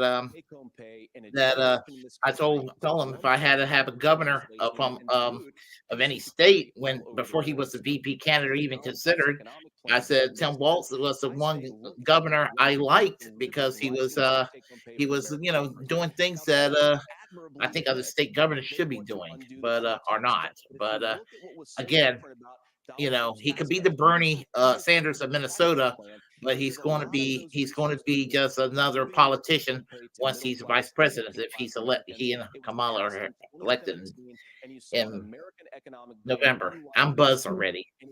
You're good. My second bottle of beer, by the way. Wisdom, so that That's you right. can afford to live the American dream again. I know a lot of you are struggling. I know a lot of you are worried about paying the bills. It's going to stop when Donald Trump brings back common sense to this country. Governor, do you want to respond to that? What has You're Kamala kidding me. Harris done Donald for the Trump, middle class? Well, Kamala Harris's day one Right. was Hey, what's up, California? Yes, we We were are. already We are before live on COVID in a manufacturing Well, I recession. haven't but seen 10 million people out there California working here in a 40% while. since the Great Depression. 9 Good to million see you, jobs buddy. closed Thanks for on that. stopping by. That was day one. Yeah, In what's my up? Infrastructure in Act or other my things we moved. Twitch Now, too. you made a question about experts, said this. I've made a note of this. Economists can't be trusted. Science can't be trusted. National security folks can't be trusted. Look, if you're going to be president, you don't have all the answers. Donald Trump believes he does. My pro tip of the day is this. If you need heart surgery, listen to the people at the Mayo Clinic in Rochester, Minnesota, not Donald Trump. And the same thing goes with this. And I ask you out there, teachers, nurses, truck drivers, whatever, how is it fair that you're paying your taxes every year and Donald Trump hasn't paid any federal tax in the last 15 years and the last year as president? That's what's wrong with the system. There's a way around it, and he's bragged about that. We're just asking for fairness in it, and that's all you want. You have a minute. Governor, you say trust the experts. JD Vance But dyes those his same hair. Experts I'm for calling it. 40 years said that if we shipped our manufacturing base off to China, think so, we too. get cheaper goods. They lied Look about at the that. top They of said his if we hair, shipped our industrial color base of it off to other compared to his countries, to face hair. Mexico and elsewhere, It's it would too make brown. the middle class It's a stronger. giveaway. They were wrong about Dead that. giveaway. They were Yeah. wrong about the idea that if we made America less self-reliant, less I used to dye my hair all self-productive the in our time. own nation, It's that it would somehow make us better time-consuming off, and and they kind were of wrong expensive. about it. And for the It first is time very in a expensive and time generation, Donald consuming. Trump Welcome to had being the a girl. wisdom and the courage to Yeah, say to I that bipartisan grayed consensus, early, we're so not doing it in anymore. my We're 30s, I bringing started American dyeing my hair, manufacturing back. We're and I used unleashing to get in American trouble at energy. work because Make the more of extreme our own white stuff. hair This isn't and just the black hair economic issue. dyed, literally, and it Free wasn't on beautiful little purpose. homes. It literally made my hair look I purple. love them very much, and I hope they're That's in bed right awesome. now. But Yeah. look, so many of the Well, I thought it drugs, was the awesome, pharmaceuticals you that know, we put but in the bodies Hell of our yeah. children yeah. are manufactured by nations that hate us. I mean, it was like This black, but has there was like a to purple stop, tinge and we're to not it. going to stop it by That's so listening to fucking cool. experts. We're going to stop it by listening to common sense wisdom, which is what Donald Trump governed on. Senator, your time is If I up. could Governor take a Walz, can you pill address every that? day to Voters say keep they my trust hair Donald dark, Trump I on the would. economy more. Why? If you're listening tonight and Yeah. you want billionaires to get tax cuts, I do take a pill to keep myself, keep the hair I have.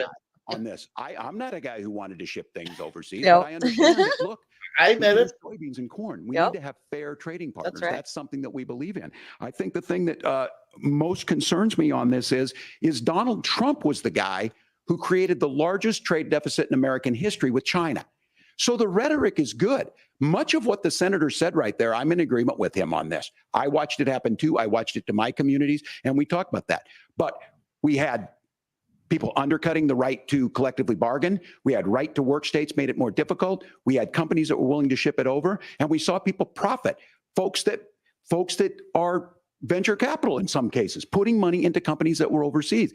We're in agreement that we bring those home. The issue is Donald Trump is talking about it.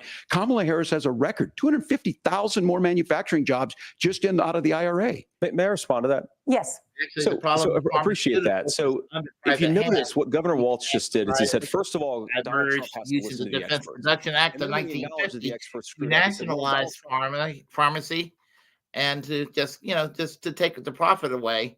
And I don't even care if the people that owns the pharmaceuticals are out of money. I just think we are at this point. I just think the insurance companies need to be shut down, and the pharmaceutical private sector needs to be shut down, and I think they need to actually be put in prison for all the harm they cause the people on their inability to pay.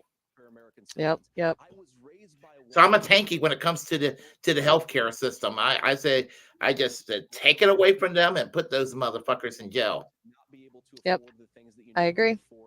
Nothing cruel, but to just put them behind bars. We can get back to an America that's called affordable again. accountability. We just got to get back to A lot of common people need sense to learn how to economic take principles. that. I hope we have a conversation on healthcare then. Law and order in a Please. positive Thank way. you, Margaret. Right. We have a lot to get to ahead, gentlemen, on many topics. But right now, I want to talk about personal qualifications. The vice president is often the last voice the president hears. They are. I was waiting to do a making commercial break. My consequential sister is in the decisions. house waiting. So We want to ask you about your Okay. leadership qualities. Governor Walz, do you have said it you up were ready? in Hong Kong during the deadly Tiananmen Square protests in the spring of 1989. But Minnesota Public Radio and other media outlets are reporting that you actually didn't travel to Asia until August of that year. Can you explain that discrepancy? You have 2 Yeah, minutes. well, and to the folks out there who didn't get at the top of this, look, I grew up in small rural Nebraska, town of 400, town that you rode your bike with your buddies till the streetlights come on, and I'm proud of that service. I joined the National Guard at 17, worked on family farms, and then I used the GI Bill to become a teacher, passionate about it, a young teacher. My first year out, I got the opportunity in the summer of '89 to travel to China. 35 years ago, be able to do that. I came back home and then started a program to take young people there. We would take basketball teams, we would take baseball teams, we would take dancers, and we would go back and forth to China. The You issue have the for that video was to of try the and learn. ready to Now present? look, my community knows who I do have am. the video They saw link where I was at.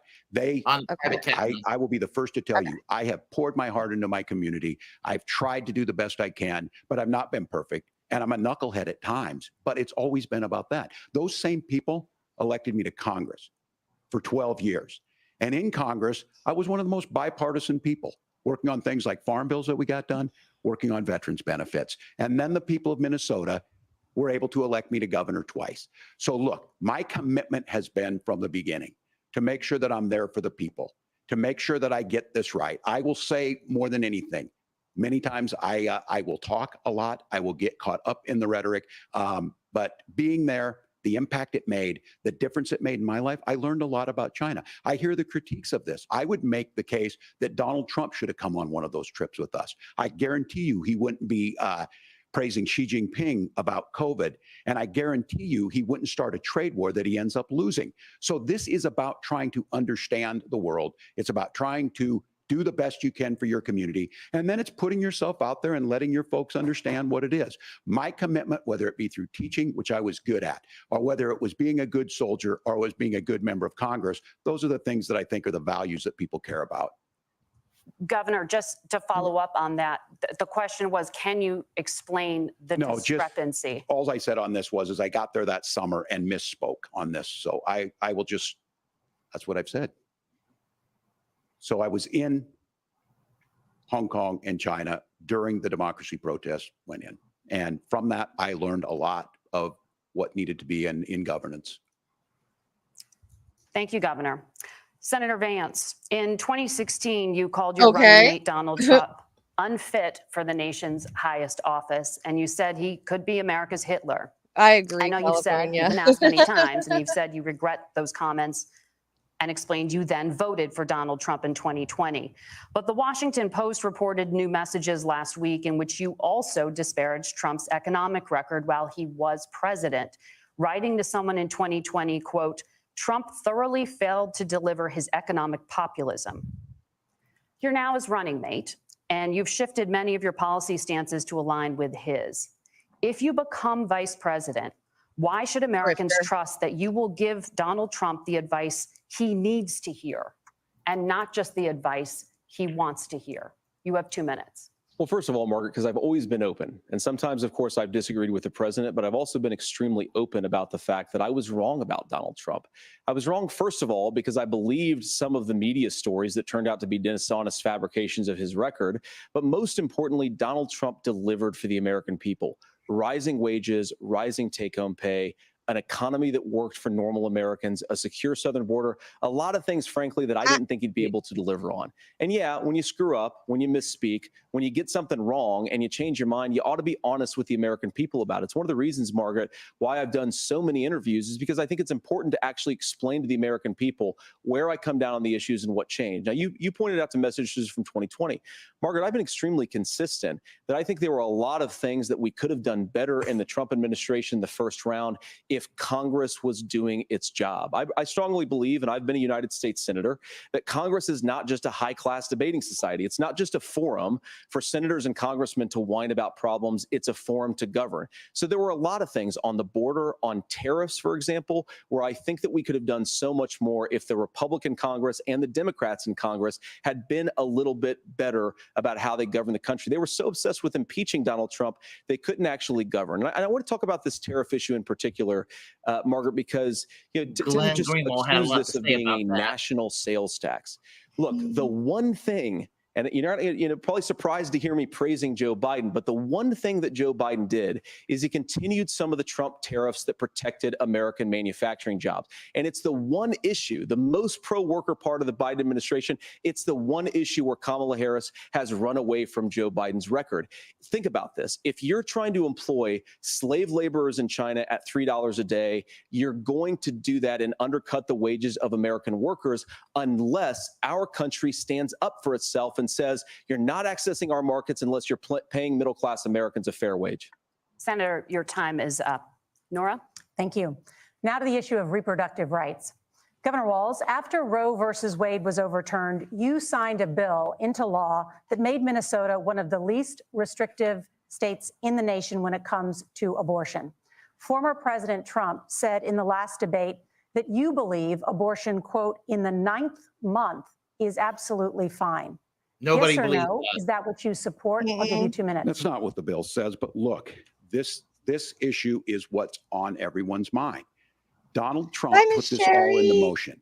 He brags about how great it was that he put the judges in and overturned Roe versus Wade, 52 years of personal autonomy. Hi, Sherry. And then he tells us, oh, we send it to the states. It's a beautiful thing. Amanda Zaworski would disagree with you on it's a beautiful thing. A young bride in Texas waiting for their child at 18 weeks. She has a complication, a tear in the membrane. She needs to go in. The medical care at that point needs to be decided by the doctor. And that would have been an abortion. But in Texas, that would have put them in legal jeopardy. She went home, got sepsis, nearly dies, and now she may have difficulty having children. Or in Kentucky, Hadley Duvall, a 12-year-old child raped and impregnated by her stepfather. Those are horrific. Now, when God asked about that, Senator Vance said 2 wrongs don't make a right. There is no right in this. So in Minnesota, what we did was restore Roe versus Wade. We made sure that we put women in charge of their health care. But look, this is not where, if you don't know Amanda or a Hadley, you soon will. Their Project 2025 is going to have a registry of pregnancies. It's going to make it more difficult, if not impossible, to get contraception and limit access, if not eliminate access to infertility treatments. For so many of you out there listening, me included, infertility treatments are why I have a child. That's nobody else's business, but those things are being proposed. And the catch-all on this is, well, the states will decide what's right for Texas might not be right for Washington. That's not how this works. This is basic human right. We have seen maternal mortality skyrocket in Texas, outpacing many other countries in the world. This is about healthcare. In Minnesota, we are ranked first in healthcare for a reason. We trust women, we trust doctors. Senator, do you want to respond to the governor's claim? Will you create a federal pregnancy monitoring agency?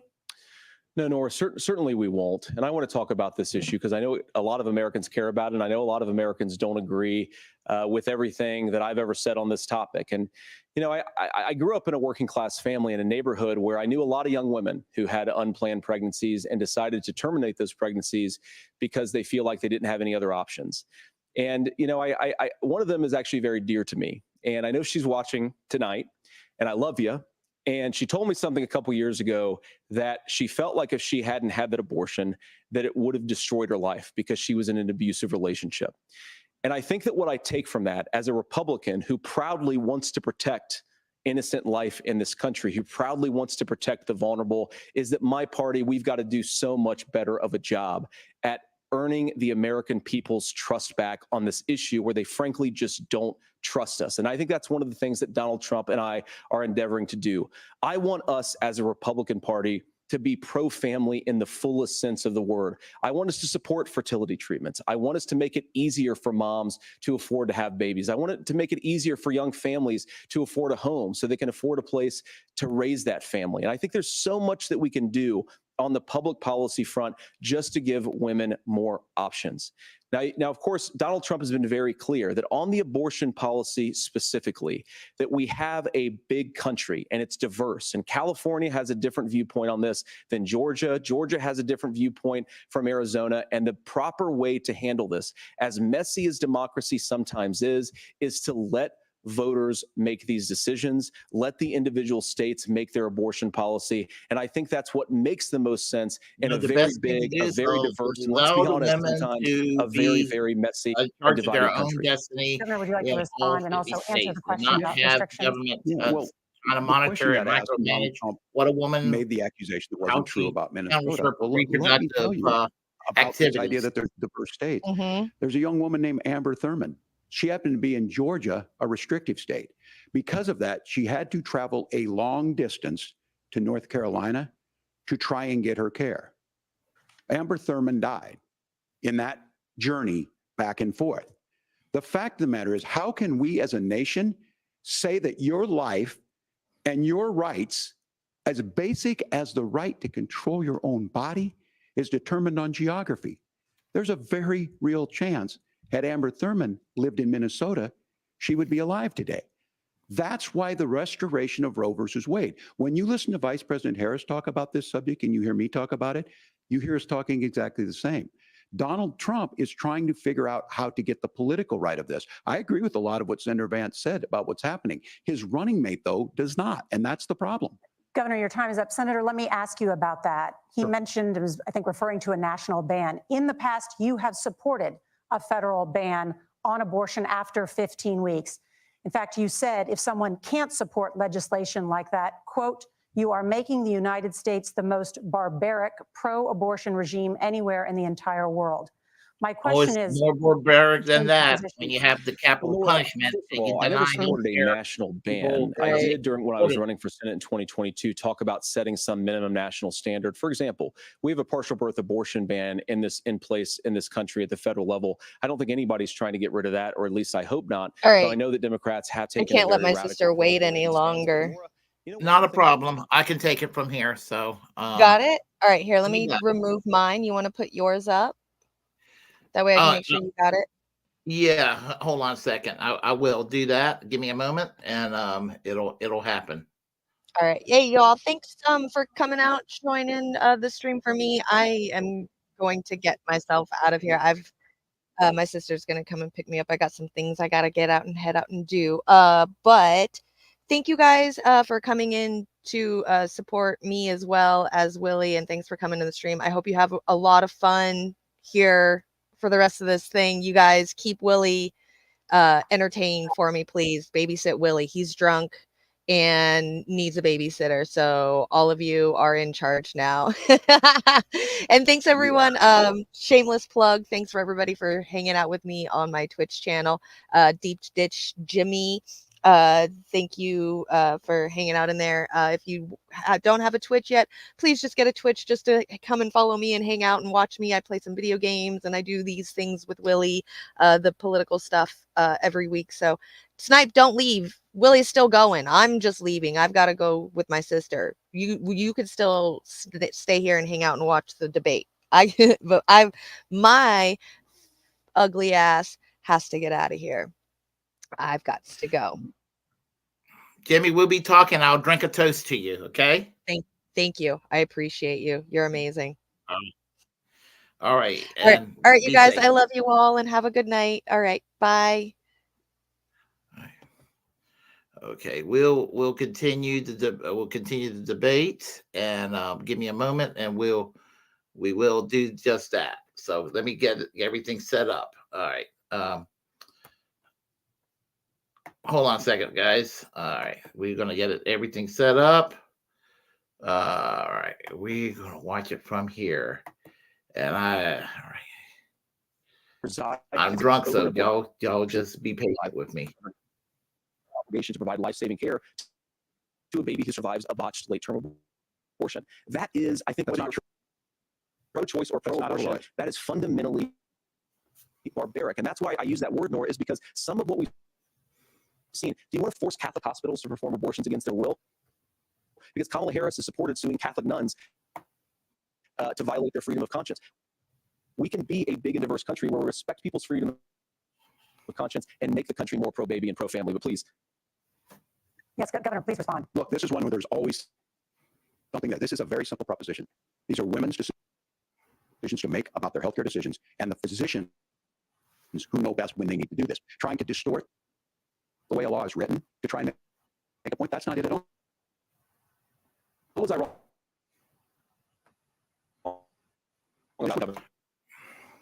We're going to get it on another channel, guys. Hold on. Right, please tell me, what was that? That is not the way the law is written. Look, I've given how. I've given this. But the point on this is there's a continuation of these guys trying to tell women or to get involved. I use this line on this just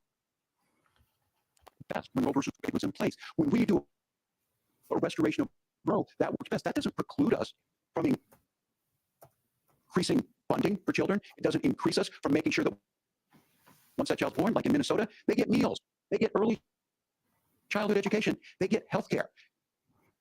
So like, hiding behind we're going to do all these other things when you're not proposing them in your budget. Kamala Harris is proposing them. She's proposing. Okay, we're going to get it on another channel. Hold on a second, guys. Sorry about that. I'm going to get on a channel where there's not the static going on.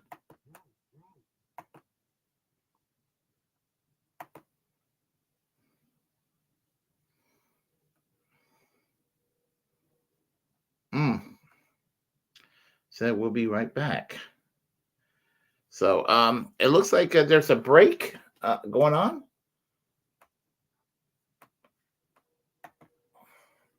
Give me a second. We're gonna get it. We're gonna get it. We're gonna get one here. So, all right. Well, we're gonna get back to watching this.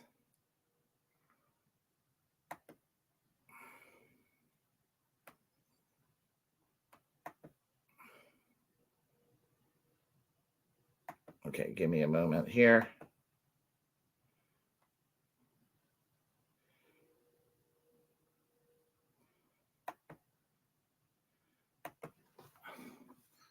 We're going to get back to the debate. So we're going to watch it on MSNBC because that's where we were watching it.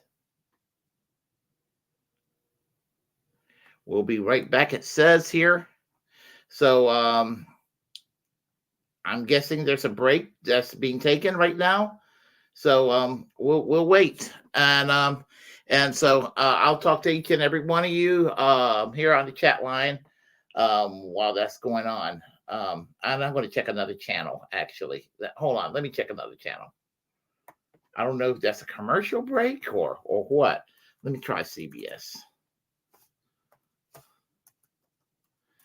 All right. Give me a moment here.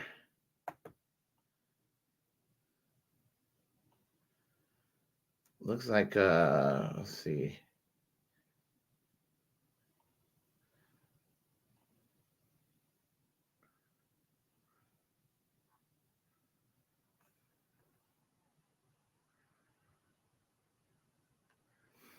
I don't know what's going on. I guess it's a commercial. So we'll go ahead and give it a try.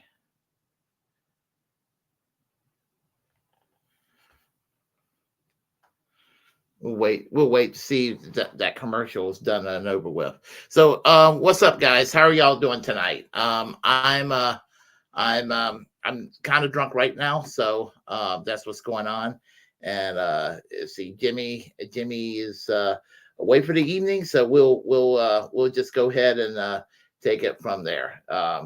Yeah, because there's a break right now, and we're going to be good. We're going to be good. So we'll wait for that to end, and then we'll get back to the debate. And I'm a little tipsy right now, and as y'all notice, I was smoking tonight.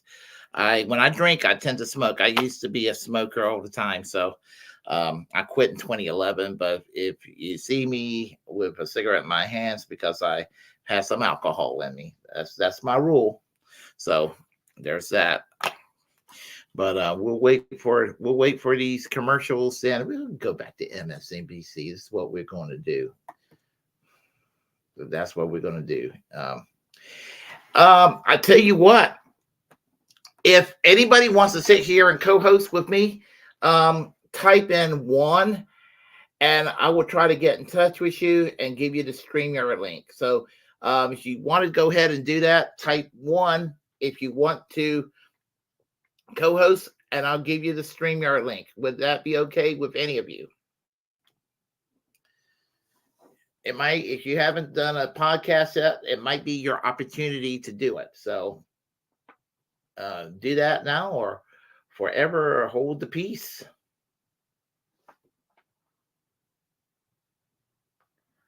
You know what we're going to do? We're going to go back to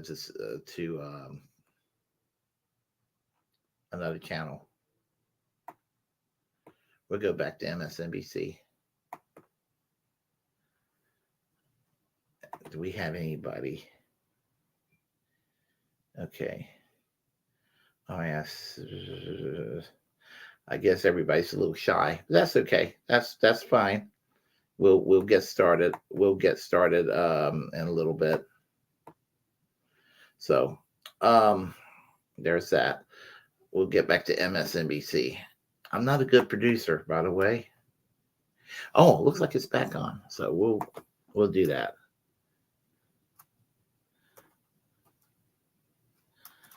We'll do it from my end over here. All right, give me a second and we'll get started. Let me go on YouTube. Because if I do it from that computer, it's not going to work. And we'll get underway very shortly. I promise. MSNBC.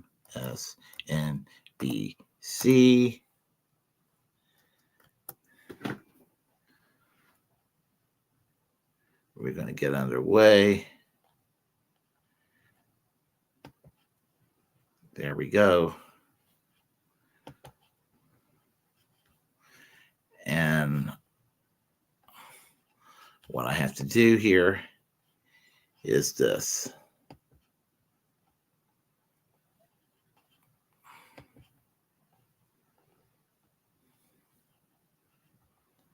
Share the screen.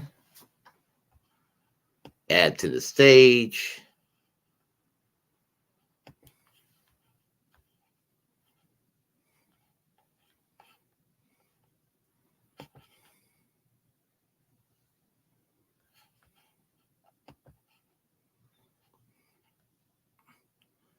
Momentarily, folks.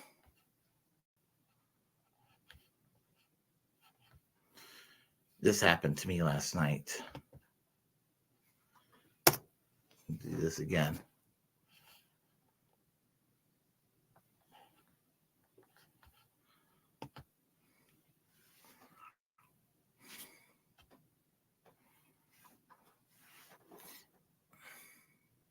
Hold on. I promise we'll get back to the debates in a second.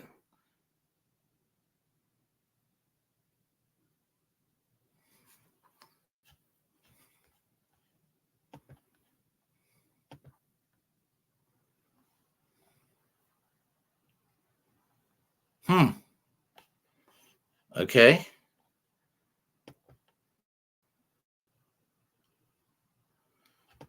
Come on.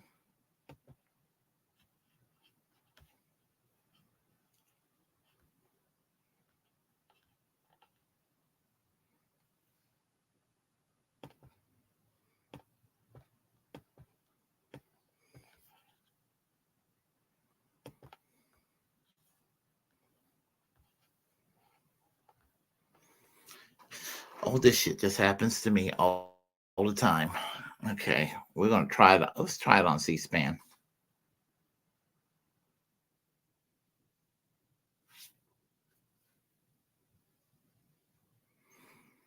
Okay, bear with me, folks.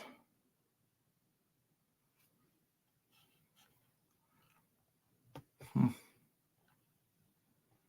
going to do it this way.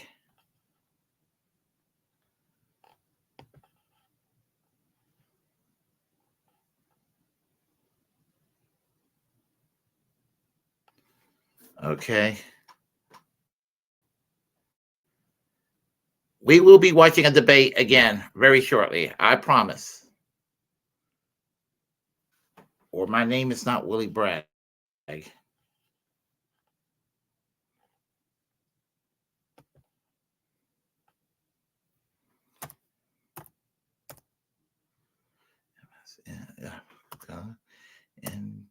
NBC.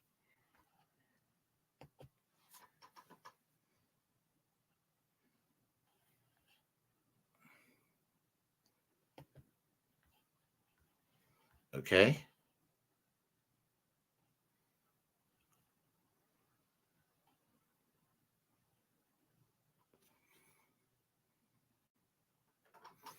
It's trying to do its thing. I'm getting a buffering on this window here.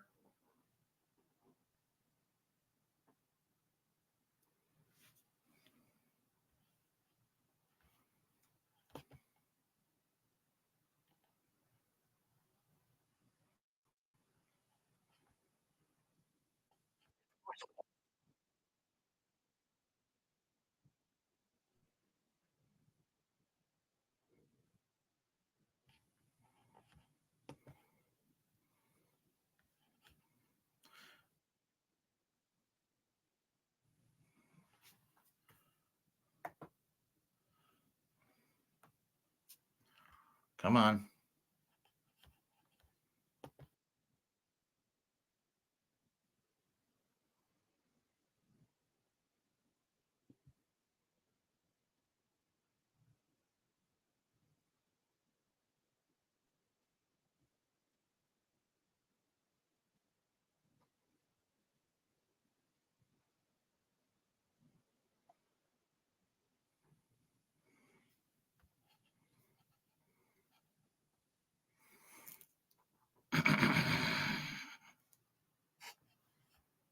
Really?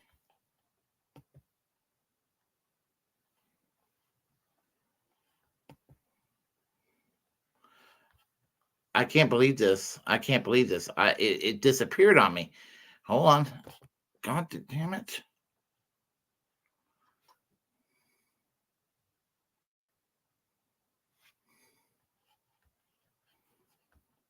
That's what I was trying to do.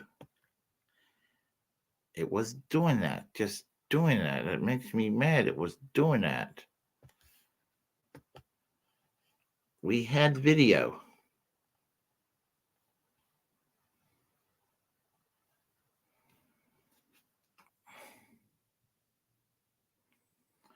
Okay, we're going to be patient and we're going to get a video in here eventually. I was just not patient with the way I needed to be, trying to rush things. And when I try to rush things, it does this crap.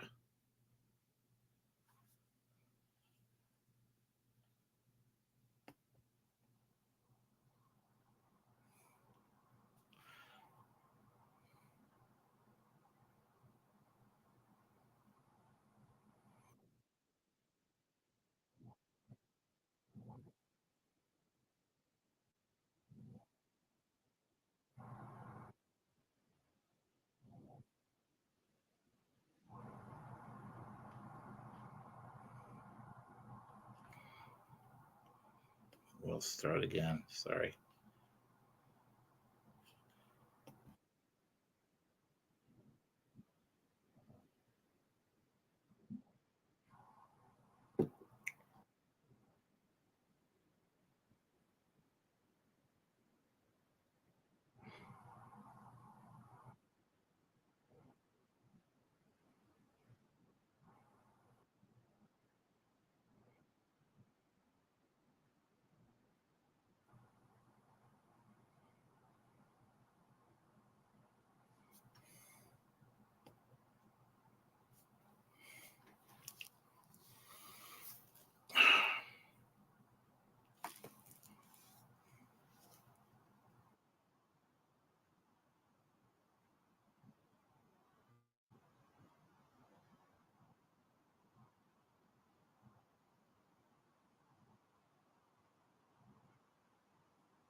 Oh my God.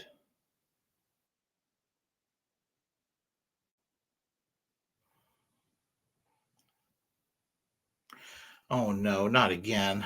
Not again. Not again. Oh gosh, not again. Okay. Give me a second, folks. I'm sorry about that.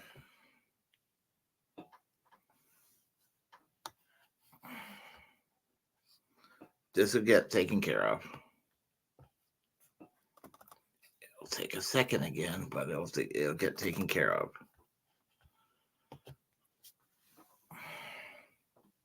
How's everybody tonight?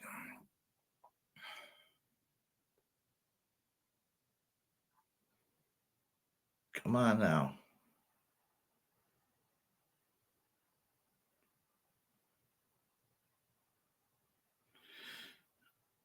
Oh, Jesus Christ.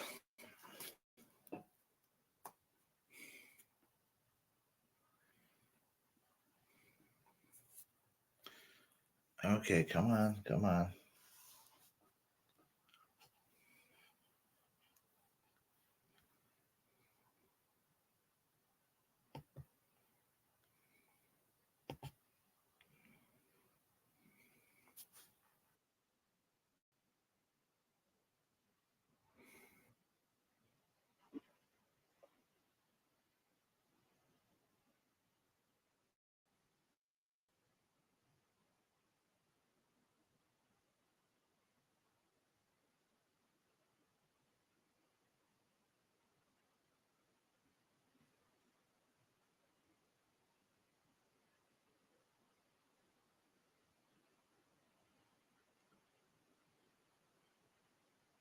Yeah, right. It's not perfect.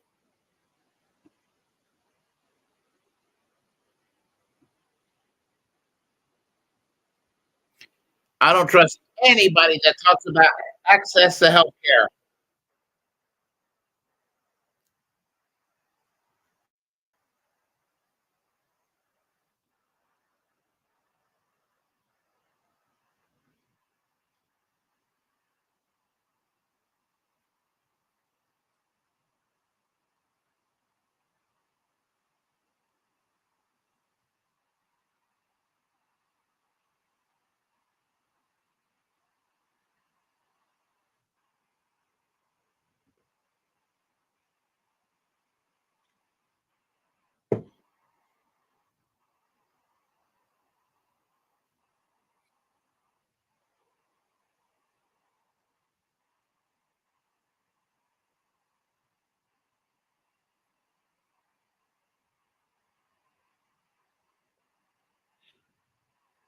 Not impressed with John McCain.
Oh my God. Again. Stop it. It's one thing I'm doing to it, and when I get back online, I'm not going to do that anymore because it keeps getting rid of the screen. So I apologize. So we're going to just keep it at that. I'll tell you what, I think I know we can handle this. We can do this. Give me a moment. I know what we can do.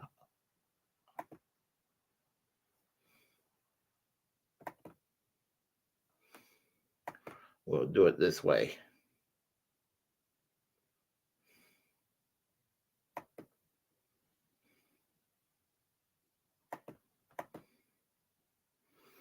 Okay, and that should do the trick.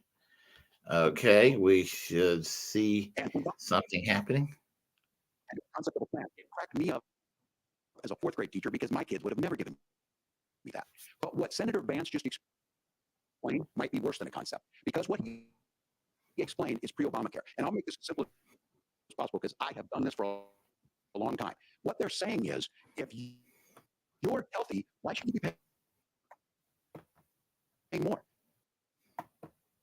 So what they're going to do is let insurance companies pick who they insure, because guess what happens? You pay your premium, it's not much. They figure they're not going to have to pay out to you. But those of you a little older, gray, got cancer, you're going to get kicked out of it. That's why the system didn't work. Kamala Harris will protect and enhance the ACA. Governor, thank you. Senator, you have not yet explained how you would protect people with pre-existing conditions or laid out that plan. Well, look, we currently have laws and regulations in place right now that protect people with pre-existing conditions. We want to keep those regulations in place, but we also want to make the health insurance marketplace function a little bit better. Now, what Governor Walz just said is actually not true. A lot of what happened, and the reason that Obamacare was crushing under its own weight, is that a lot of young and healthy people were leaving the exchanges. Donald Trump actually helped address that problem, and he did so in a way that preserved people's access to coverage who had pre-existing conditions. But again, something that these guys do is they make a lot of claims about if Donald Trump becomes president, all of these terrible consequences are going to ensue. But in reality, Donald Trump was president. Inflation was low. Take-home pay was higher, and he saved the very program from a Democratic administration that was collapsing and would have collapsed absent his leadership.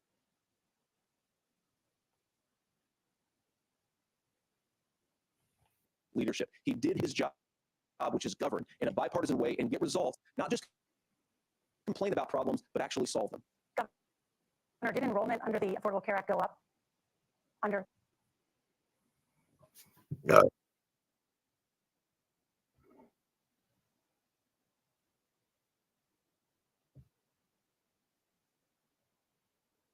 That gets the child off to a better start. The family works better.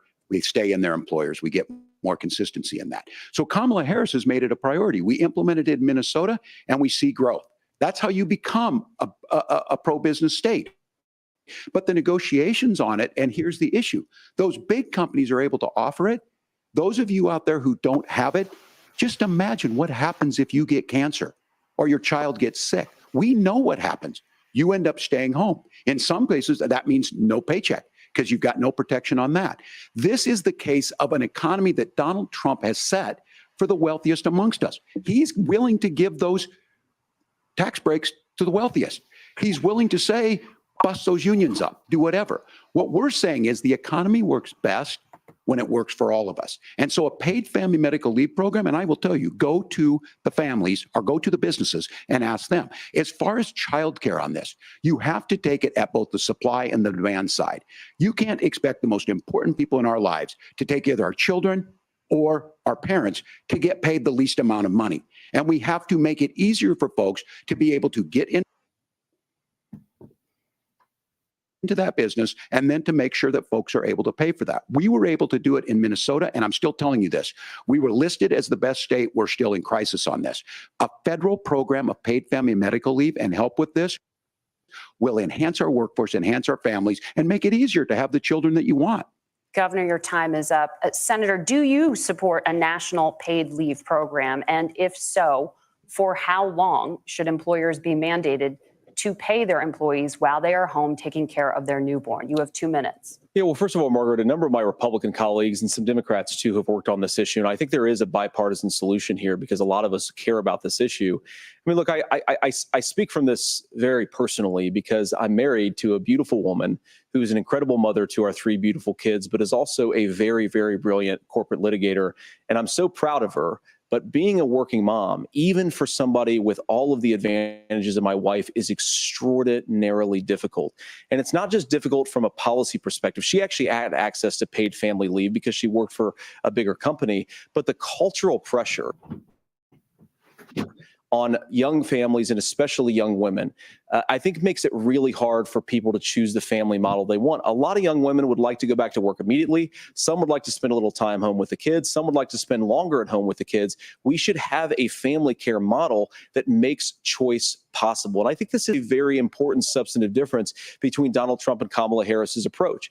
I mean, look, if you look at the federal programs that we have that support paid family leave right now, the Community Development Block Grant, and there's another block grant program that spends a lot of money from the federal government.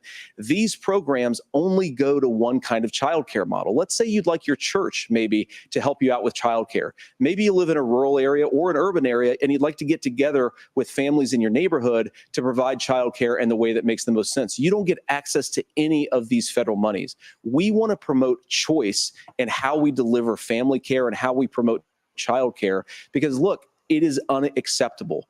And, you know, of course, Tim and I have been on the campaign trail a lot the past 7 or 8 weeks. And one of the biggest complaints I hear from young families is people who feel like they don't have options, like they're choosing between going to work or taking care for their kids. That is an incredible burden to put on American families. We're the only country that does it. I think we could do a heck of a lot better. Senator, thank you.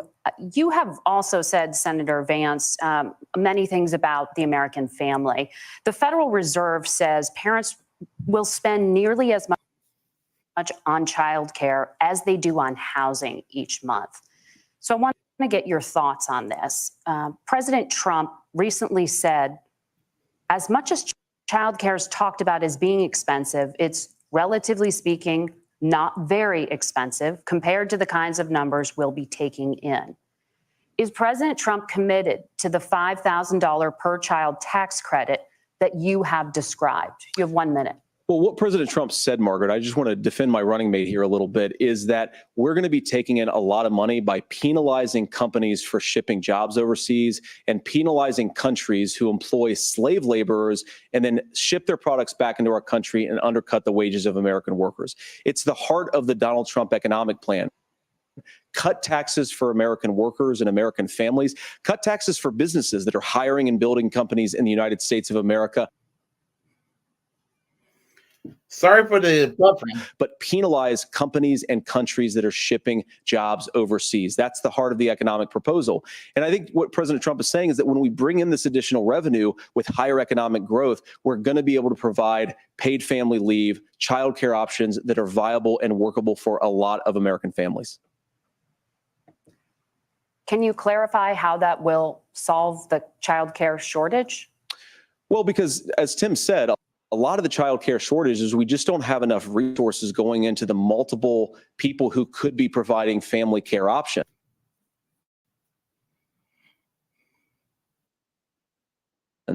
And we're going to have to, unfortunately, look, we're going to have to spend more money. We're going to have to induce more people to want to provide childcare options for American families, because the reason it's so expensive right now is because you've got way too few people providing this very essential service. Thank you, Senator. Governor Walz, your ticket also has some child care tax credit proposals.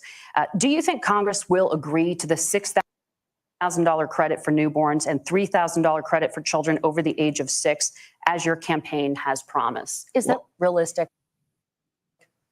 Well, if these members of Congress are listening to anybody, I can tell you, and this is the biggest issue. Everybody listening tonight knows. I mean, I'm sure they were shocked to hear it's not that expensive. And let's be clear, whether it's $5,000 or $6,000, that pays you about 3 or 4 months. Let's be clear of where we're at on this. It's because we got out of an imbalance on this. We thought we were going to get by not paying people. I don't think Senator Vance and I are that far apart. I'm not opposed to what he's talking about on options. We've done scholarship types of things. I think we need to be open to making the case. But the issue here is, the question you asked is, you're not going to pay for it with these tariffs. That's just adding another $4,000 on the family and taking less. So not only do they not get the money to pay for that, they're $4,000 in the hole. That's Wharton School. That's his alma mater. And so I think the issue here is, if those members of Congress, I can't believe they're not. When I go to businesses, sure, they'll talk about taxes sometime, but they will lead with childcare and they will lead with housing, because we know the problem is, especially in a state like Minnesota, we need more workers because our economy is growing, but we need the workforce. Governor, thank you. We need to move on. Nora? Let's talk about the state of democracy, the top issue for Americans after the economy and inflation. After the 2020 election, President Trump's campaign and others filed 62 lawsuits contesting Come on, come on. The results. Judges, including those appointed by President Trump and other Republican presidents, looked at the evidence and said there was no widespread fraud. The governors of every state in the nation, Republicans and Democrats, certified the 2020 election results and sent a legal slate of electors to Congress for January 6th. Senator Vance, you have said you would not have certified the last presidential election and would have asked the states to submit alternative electors. That has been called unconstitutional and illegal. Would you again seek to challenge this year's election results, even if every governor certifies the results? I'll give you 2 minutes. Well, Nora, first of all, I think that we're focused on the future. We need to figure out how to solve the inflation crisis caused by Kamala Harris's policies, make housing affordable, make groceries affordable, and that's what we're focused on. But I want to answer your question because you did ask it. Look, what President Trump has said is that there were problems in 2020, and my own belief is that we should fight about those issues, debate those issues peacefully in the public square. And that's all I've said. And that's all that Donald Trump has said. Remember, he said that on January the 6th, the protesters ought to protest peacefully. And on January the 20th, what happened? Joe Biden became the president. Donald Trump left the White House. And now, of course, unfortunately, we have all of the negative policies that have come from the Harris-Biden administration. I believe that we actually do have a threat to democracy in this country, but unfortunately, it's not the threat to democracy that Kamala Harris and Tim Walz want to talk about. It is the threat of censorship. It's Americans casting aside lifelong friendships because of disagreements over politics. It's big technology companies silencing their fellow citizens. And it's Kamala Harris saying, rather than debate and persuade her fellow Americans, she'd like to censor people who engage in misinformation. I think that is a much bigger threat to democracy than anything that we've seen in this country in the last 4 years, in the last 40 years.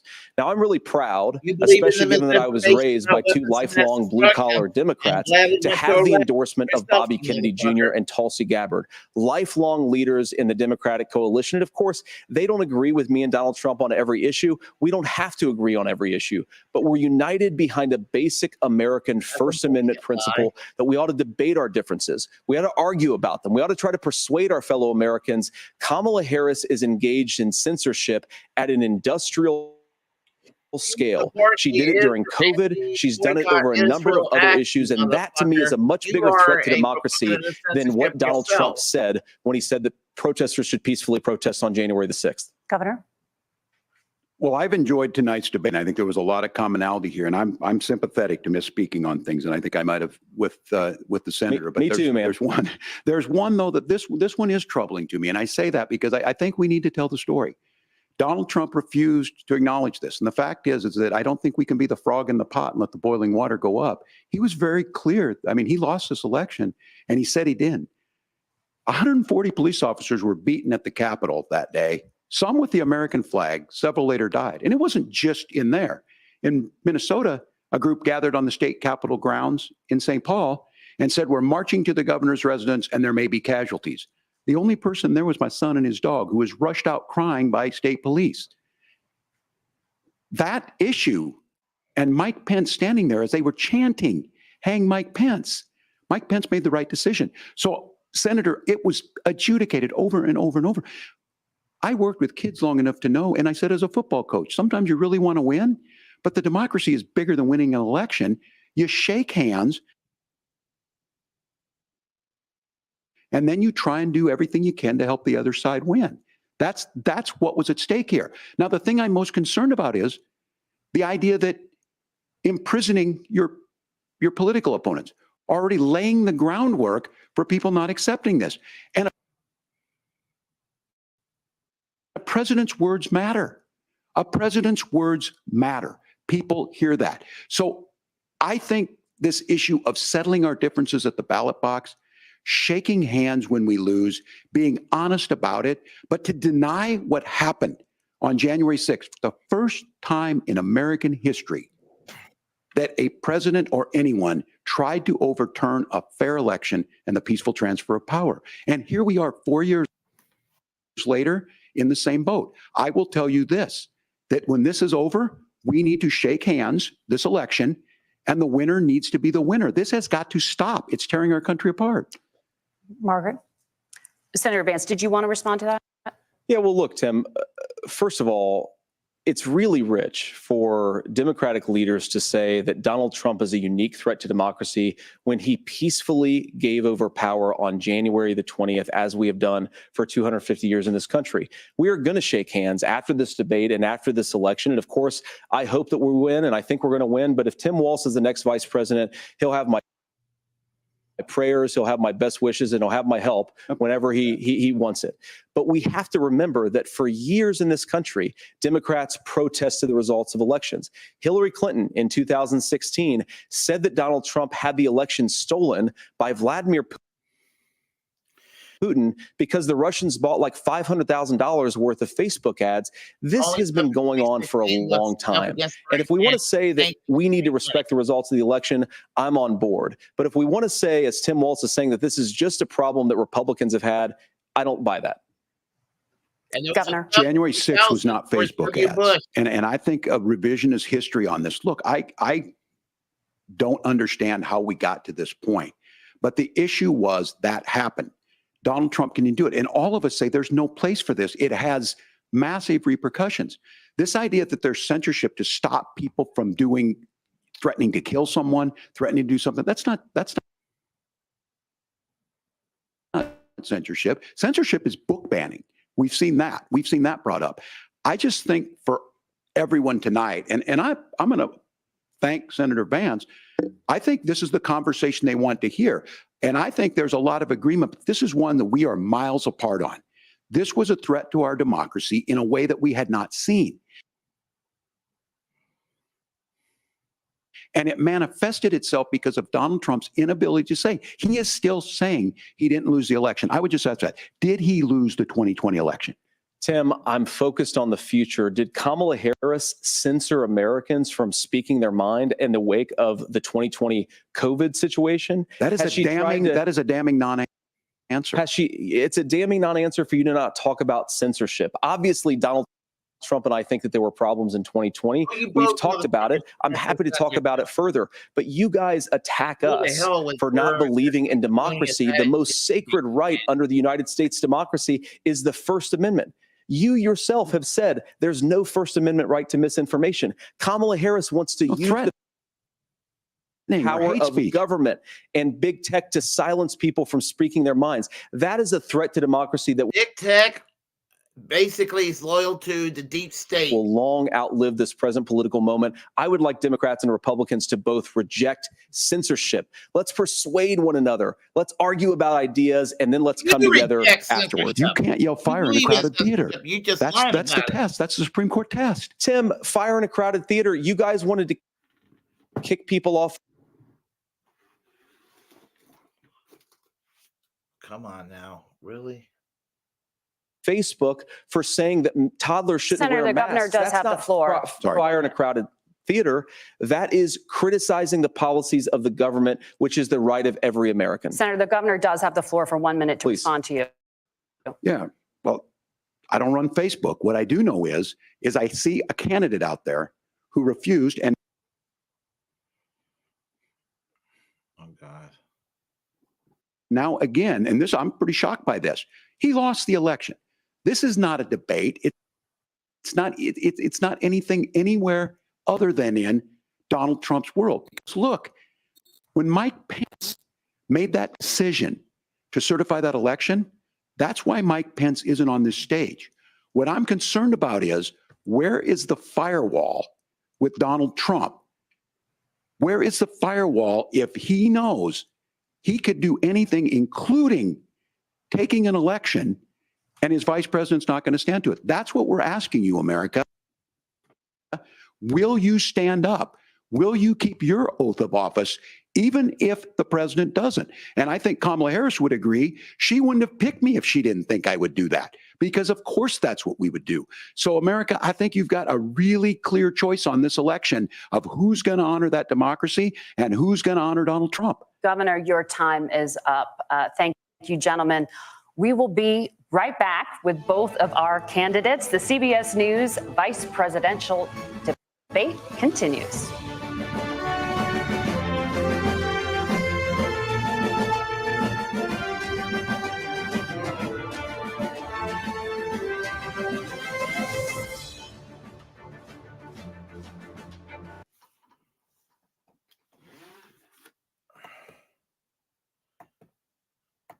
Oh, okay. Let me do it this way.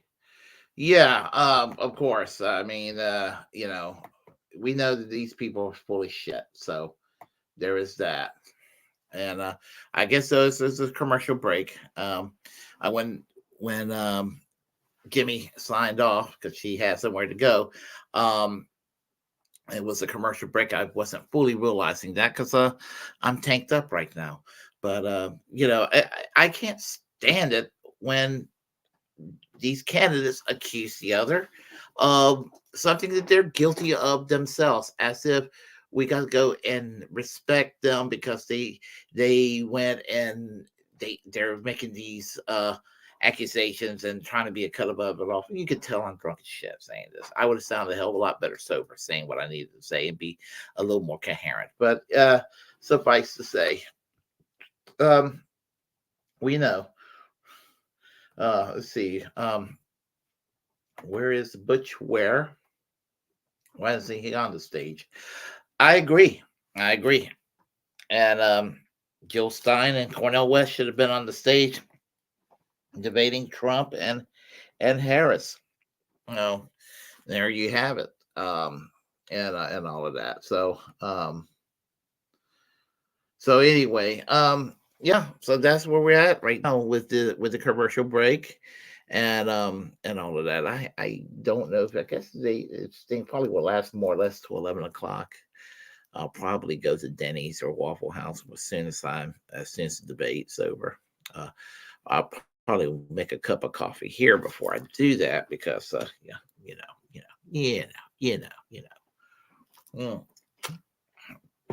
will make an announcement tomorrow. I will live stream as I normally live stream, but it will be a little bit earlier tomorrow night because at 7 p.m. I'll be on Extra Bull Live, hosted by Warren. He's interviewing me, so I'm going to probably I got the thumbnail ready for the video, my next video, but I'll probably live stream at 5:30, if not 5 tomorrow afternoon. That's the plan. And then if I live stream tomorrow at 5, what happens is that I will end up having enough time to grab me a quick bite to eat before going on Extra Bull Live, or I can probably even do that once I'm done. So oh no, Desert Mantis. I am not working tonight. As you could tell, I'm sauced up right now. So no, I'm not working tonight at all. So I am really, in fact, I've had a couple of more beers in the refrigerator, and I think I'm beered out as soon as I'm done with this. My tolerance is low, so I don't normally drink a lot these days. I'm not against it. I just don't really have the time to and all that. So here I am, kind of sauced up tonight doing this. So I guess we're waiting for them to come back to continue their debate. And we'll see how it turns out. Oh, good Lord. And if I don't go to Denny's or Waffle House or wherever, I will probably just go to sleep, because I'm tanked up right now. Don't worry, I'm not going to go. I mean, if I have to get an Uber there and an Uber back, I will. I'm going to be responsible. So there's that. We're waiting for them to come back and all of that. So I'll be on Extra Bull Live tomorrow evening at 7 p.m. It'll be my second appearance on Extra Bull Live. I've been on his show, I guess, maybe about 5 times, something like that. I've been a guest on the Secret Show. I've been a couple of times, and I've been a guest on the Christmas special. I believe both times. So since knowing Warren, so there is that. Can you imagine when weed is legal? Because I have made a promise that when weed is legal in North Carolina, I haven't smoked it since 2007, but when weed is legal in North Carolina, I will, you'll see me. Well, you might see me smoking it on the air, but I'm actually going to have dinner on the air, and I'm going to have basically cannabis lasagna. Let's see here. Extra Bula in the evening. Wow, Warren's dominating the internet. Yeah, he's actually doing prep for the work for the show tomorrow morning extra. So that's probably why he's not here right now. He might be listening. I don't know. So, but anyway, I have not smoked since 1986. Yeah, and here's the thing with me when it comes to smoking it. I was kind of a pothead back in about 20 years ago, and so I would just happen to be at a party in Chapel Hill after seeing a band play live. I don't know what band it was. I can't remember, but me and one of my friends, he was on the chat line, Snipe Hunter. We went to a party, and I don't think he smoked any, but I did. They were passing a bowl around, and passed the bowl around, and I did my thing, and afterwards, I just took a couple of hits, and after that, I never smoked any weed again. It was not because I'm against it or I'm some kind of a prude or what have you. It just things just happened in my life that I just been overly busy where I couldn't make the time to do that. Not even so much as take a drag off of somebody's weed. I just, and again, I'm not against that. In fact, I'm very profoundly for it. And then I lost my contacts. So, the people I was buying it from, I just lost contact with them and don't know where the hell they're at. So, right now, I'm just waiting for it to be legalized and all. Let's see here. I've had not had a drink since 1989. I found it that much harder to kick. It's really funny you mentioned that because my dad gets on me all the time, or he used to get on me all the time when I was in college and after college when I would drink. And it's not like I never really drank like to excess or anything. I've always been, responsible to time and place for everything. I mean, like when I was at university, I mean, I wasn't going to ever. Well, I did get behind the wheel drive, but I was careful when doing so. I'm just like, whatever I do, just play it cool, that sort of thing. But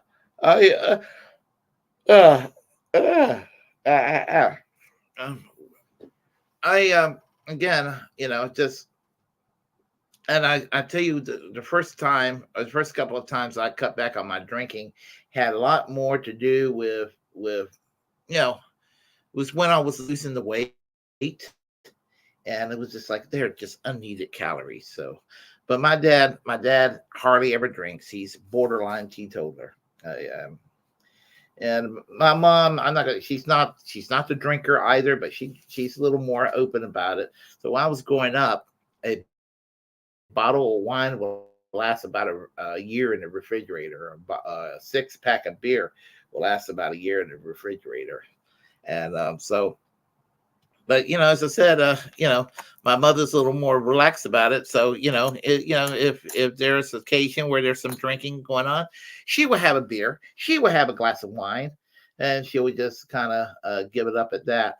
Where I get in trouble with alcohol, if I have Italian. If I cook a lasagna or cook pasta or cook some bake a pizza or something like that, sometimes if I got the right bottle of wine at the house, I will go and I don't do this alone, but when I have company, that's how it is for me. So, like my parents did, they went back home recently, and my mom would cook some pasta. If I didn't have to go to work that night, I'll get my Riscato, my Riscato, and and I will down a bottle of Riscato while I'm eating my dinner, and and I, just, and if you never had Riscato, it's my favorite wine in the world. It's a sparkling wine, and it goes down pretty damn easily. It doesn't do anything. It doesn't do anything. It's not like it's not like I mean, it doesn't have that really bitter biting taste that some of the other wines have, like Cabernet Sauvignon or what have you.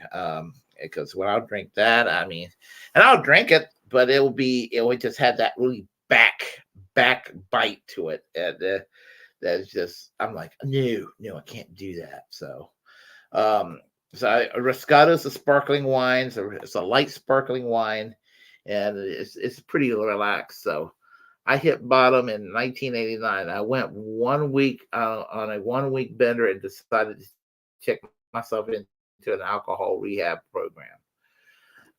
When I was at East Carolina, my very first year, I went. I'll explain that in a second. I took you for Shantani guy. I've had that before. That's good. But when I was in college, my first year, what have you, this was a typical week for me. I would go and have a. I'll go and have a. I'll start on Wednesday night. I'll go out on Wednesday night. I'll go out and drink a little bit. They had 10-cent beer at a place called Bogey's in Greenville, and it was a WZMB. What they call it, WZMB Progressive Dance Night. That was when they were playing like alternative rock in the early 90s. It was still culturally the 80s. They were playing The Cure, they were playing Depeche Mode, they were playing New Order, all that, Echo and the Bunnymen Smiths, all that. So that was my place to be over there. They had like 10-cent stuff. It was like really watered down shit, but it did get you fucked up. And so I went there every Wednesday night. I went Thursday night to Rockefeller's, which was like they had dollar nights for beer. And so we'll go and see whatever live band that night at Rockefeller's. And usually it was a decent band playing that night. And then Friday nights, depending on if I wanted to go and drink in my dorm room with a couple of close friends, or I wanted to go to a party, or I wanted to go and see a band that night, I was going to get ripped up on Friday night. So I did. I mean, it kind of started at 5 o'clock in the afternoon, 6 o'clock in the afternoon. And same thing, rinse and repeat on Saturday night. I would do the same damn thing. And then all of a sudden, Sunday, I knew I had to go and kind of be well behaved Monday, Tuesday, what have you. Then that was what happened to me. That was my typical week, like pretty much the first 2-3 years in university, and all that. And unfortunately, I gained a lot of weight when I was at the university because of the alcohol and all that, and poor eating, and lack of exercise. And it's just, when I went to campus, I mean, I was really, I'll put it this way, we're all our own worst critics. I was basically, we all, well, I know this was the case for me. I was always like very, very insecure about how I looked and everything like that. But looking back in hindsight, I was pretty damn good looking when I walked into that campus. If I would have been gay, or if I would have been a female, I would have wanted to do myself back then. Because I was real thin and slim, and I had thick black hair, and I mean, I was fucking hot, but I just let myself go, and so over the past 30 some years, I see, it's 2020, 24. The past 33 years, I've just been like up and down on a metabolic roller coaster. There are times you'll see me, I'll be thin as a rail, and then I'll discover good eating again. And that was me in a nutshell. And it's been like that throughout my life and everything. So I'm trying to get the weight down again. So I'm not the biggest I've ever been. I'm certainly not the thinnest I've ever been. But I just got to go get the weight down because I have a doctor's appointment on October the 11th that I don't want to go to. So there is that. So I guess we're waiting for them to come right back. That's one hell of a break that they're taking right now for the debates. You believe that? That's one hell of a break they're taking. I'm checking other channels, and I'm not. Yeah, so everybody's on break right now. So what do you know? So anyway, how's everybody here on the chat line? I hope everybody's doing well. All 8 of y'all. I know sometimes it will be 12, sometimes it'll be 7, sometimes it'll be 16, and sometimes it'll be 32. Yeah, I know. I know y'all channel surfing, and I did that before. I do that myself when I'm online too. I channel surf when the live streams are going on, doing this live stream or that live stream or what have you. So anyway, hold on a second.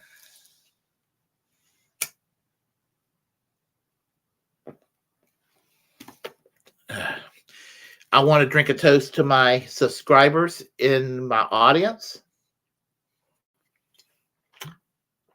Thank you for supporting my show.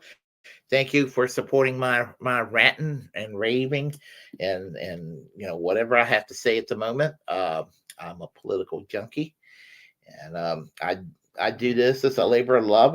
There are people out there that think that I'm trying to be some kind of I don't know, trying to be the next next Young Turks when the Young Turks used to be cool, or trying to be the hold on a second. Interesting. I guess they'll be back when they be back. I'm guessing, unless they're debating. I put it on pause. I think that's what it was.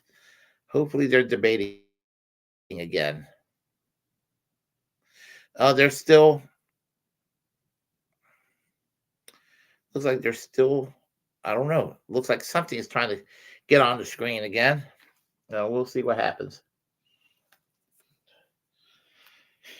I don't know where I was going with this. It's what I do. I rant. So it's what I do. No, they're still on commercial break. That's what's going on. So anyway, we're waiting and seeing what happens. Let's see. I don't know. Let's see what's going on in my life. Trying to make it through another year, as I normally do. It's holidays, so got to do a little more Christmas shopping. It's mostly done. Family should be back here around Thanksgiving, and they'll be here probably till just after the New Year's. My parents visit twice a year, and they stay here for a while, for a minute.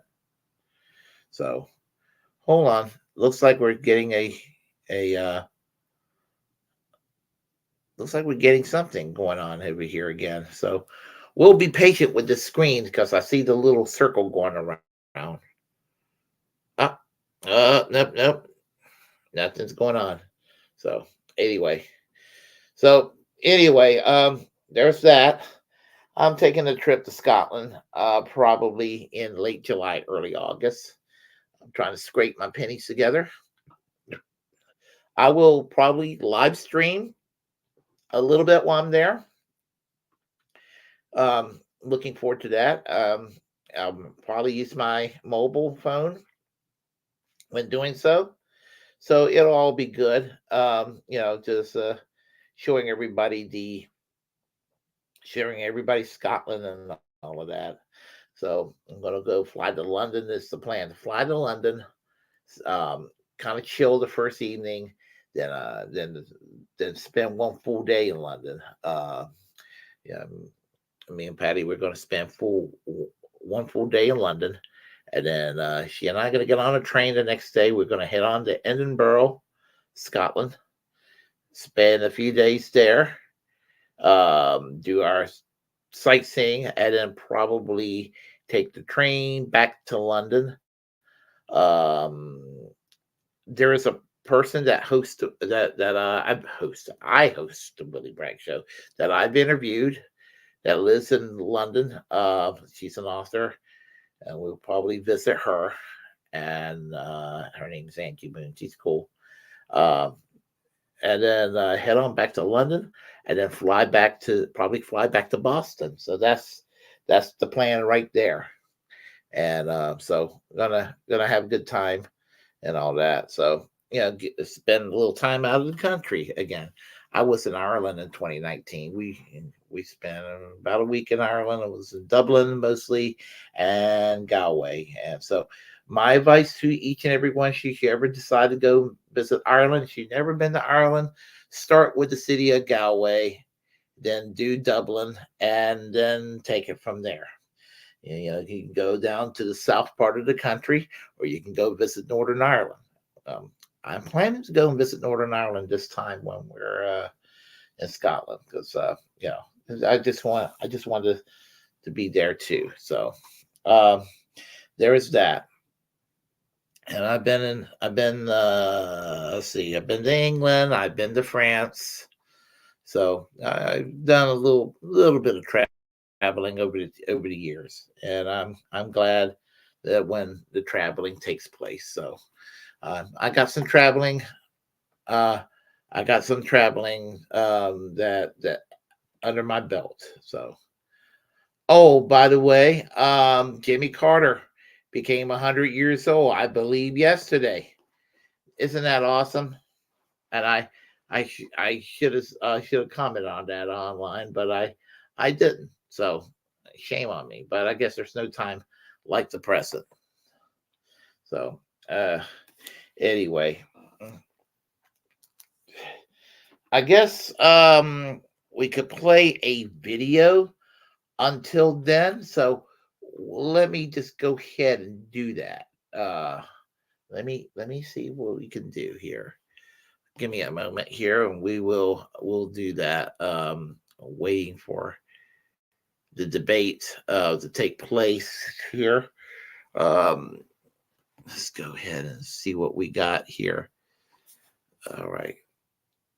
I'm from North Carolina, so what I got to talk about North Carolina, it pertains, and it's hard to believe, being from North Carolina, what mindset that exists here. So there is that.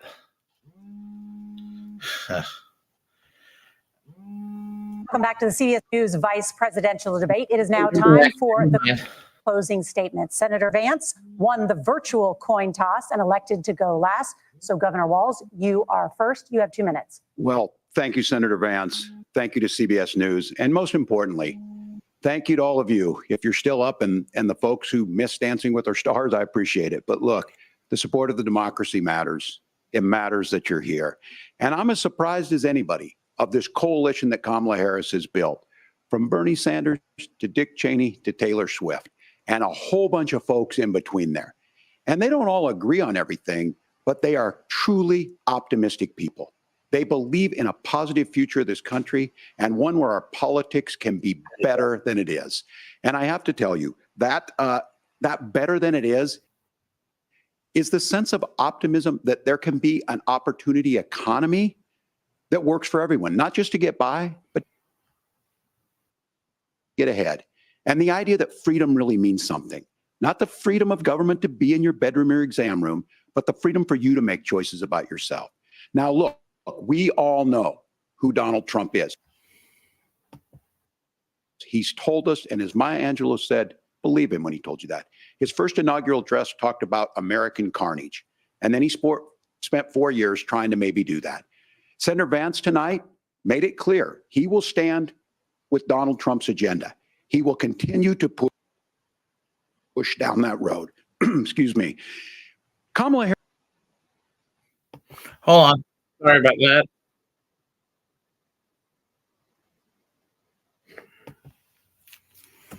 We're going to get back. Give me a moment. Sorry. Come on. Shows this remains a race either presidential candidate could win. The CBS News vice presidential debate starts now. Fight for every single vote, and we're going to take this country back. And we are ready to continue to build the future together. We're going to turn this whole country red with President Donald J. Trump's leadership. You know what? At the end of this little journey, Kamala Harris as the next president of the United States. This is a CBS News special, live from CBS News headquarters in New York.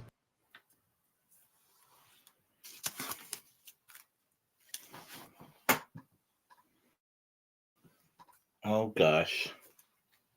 That again. America Decides, the vice presidential debate.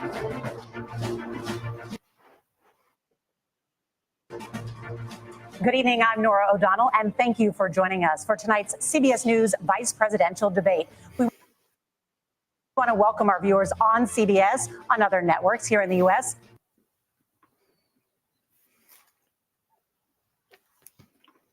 Come on.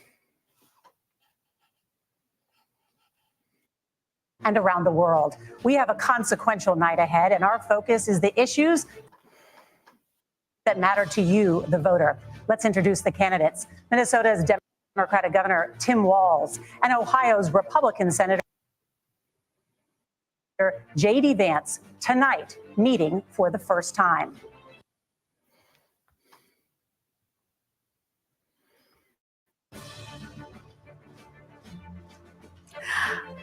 I'm Margaret Brennan. In order to have That was from the early time period. Sorry about that. I don't know what the hell happened. Trump makes the people I care about afraid. A lot of America feels that way. We don't need to be afraid. Franklin Roosevelt was right. All we have to fear is fear itself. Kamala Harris is bringing us a new way forward. She's bringing us a politics of joy. She's bringing real solutions for the middle class, and she's centering you at the heart of that. All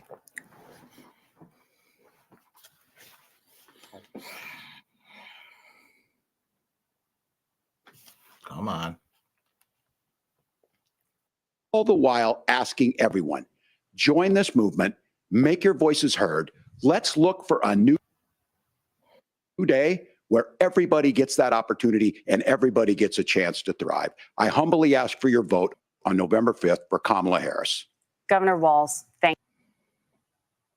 you. Senator Vance, your closing statement. Well, I want to thank Governor Walz, you folks at CBS, and of course the American people for tuning in this evening. And one of the issues we didn't talk about was energy. And I remember when I was being raised by my grandmother, when she didn't have enough money to turn on the heat some nights because Ohio gets pretty cold at night. And because money was often very tight. And I believe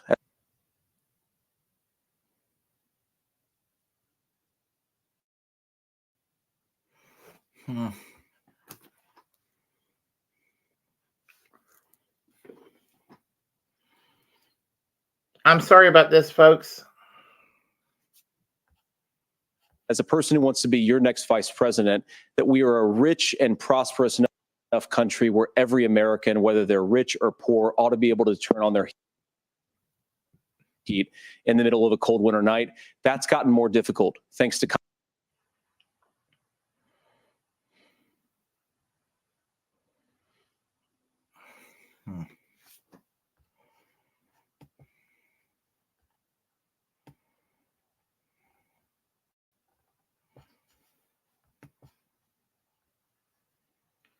What's going on here? The most incredible people anywhere in the world, but they're not going to be able to achieve their full dreams with the broken leadership that we have in Washington. They're not going to be able to live their American dream if we do the same thing that we've been doing for the last 3.5 years. We need change. We need a new direction. And we need a president who has already done this once before and did it well. Please vote for Donald Trump. And whether you vote for me or vote for Tim Walz, I just want to say I'm so proud to be doing this, and I'm rooting for you. God bless you, and good night. Senator Vance, thank you. And thank you both for participating in the only vice presidential debate of this election cycle. I'm Margaret Brennan. And I'm Nora O'Donnell.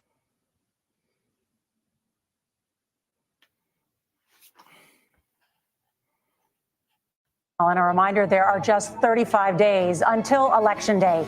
Please get out and vote. And for all of us here at CBS News, thank you and good night.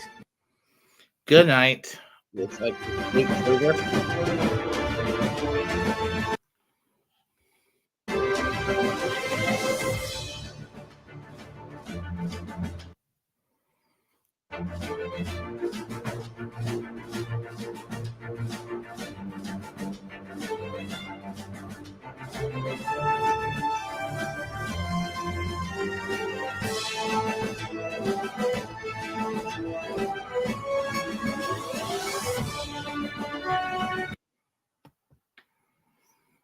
Okay.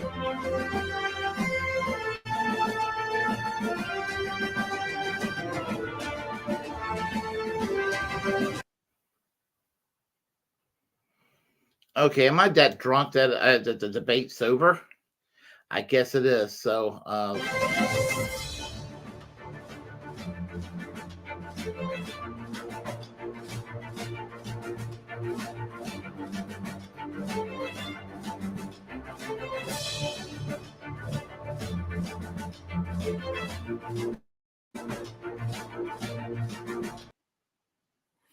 I guess it is. I guess it is. The debate's over. I'm that drunk. I cannot believe I'm just that drunk tonight. So my apologies about that. But anyway, I hope that y'all enjoy that. And we'll see what happens in terms of what's going to happen in the direction of this country. Well, we know it's not going to be in good shape because they're not going to listen to me. So there is that. I appreciate y'all being here tonight. I'm sorry I'm not as coherent as I need to be because I've been drinking. I'm a little hungry, strangely enough, too. So there's that. So anyway, I thank y'all for being here with me tonight, putting up with me. And as I said, this is officially a Braggland show. It was scheduled a little later than usual, but due to the vice presidential debate. So there's that. And we will be back next week, 5:00 Eastern Standard Time, 2:00 Pacific Standard Time, doing Bragglands as we normally do. And I'll say that tomorrow night or tomorrow evening, at a time to be determined, there will be a slight change in schedule for Bragglands. Excuse me, the Willy Bragg Show. I will do a live stream probably sometime earlier tomorrow afternoon. I'll have everything set up probably within the hour or so. And I'll be a guest on Extra Bulla tomorrow night. Let me go ahead and find that link for y'all. And okay, and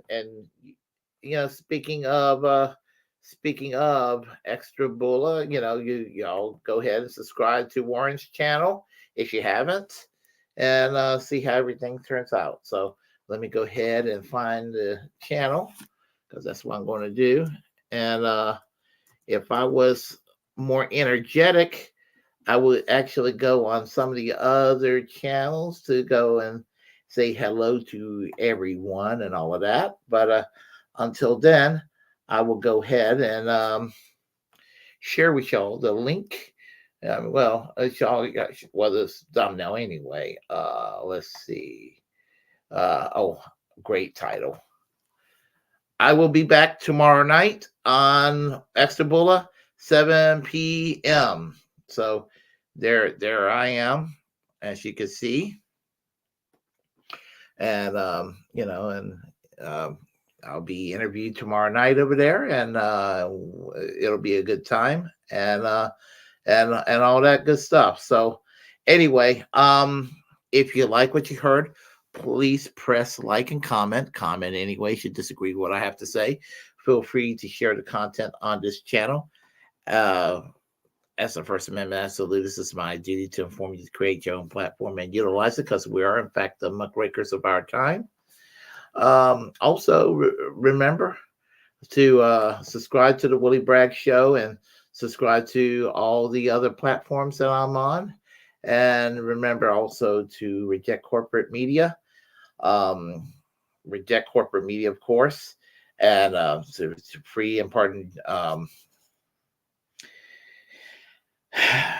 Ed Snowden, fully pardon Julian Assange, free Palestine, free healthcare for all, and of course, free speech absolutism, let it rain.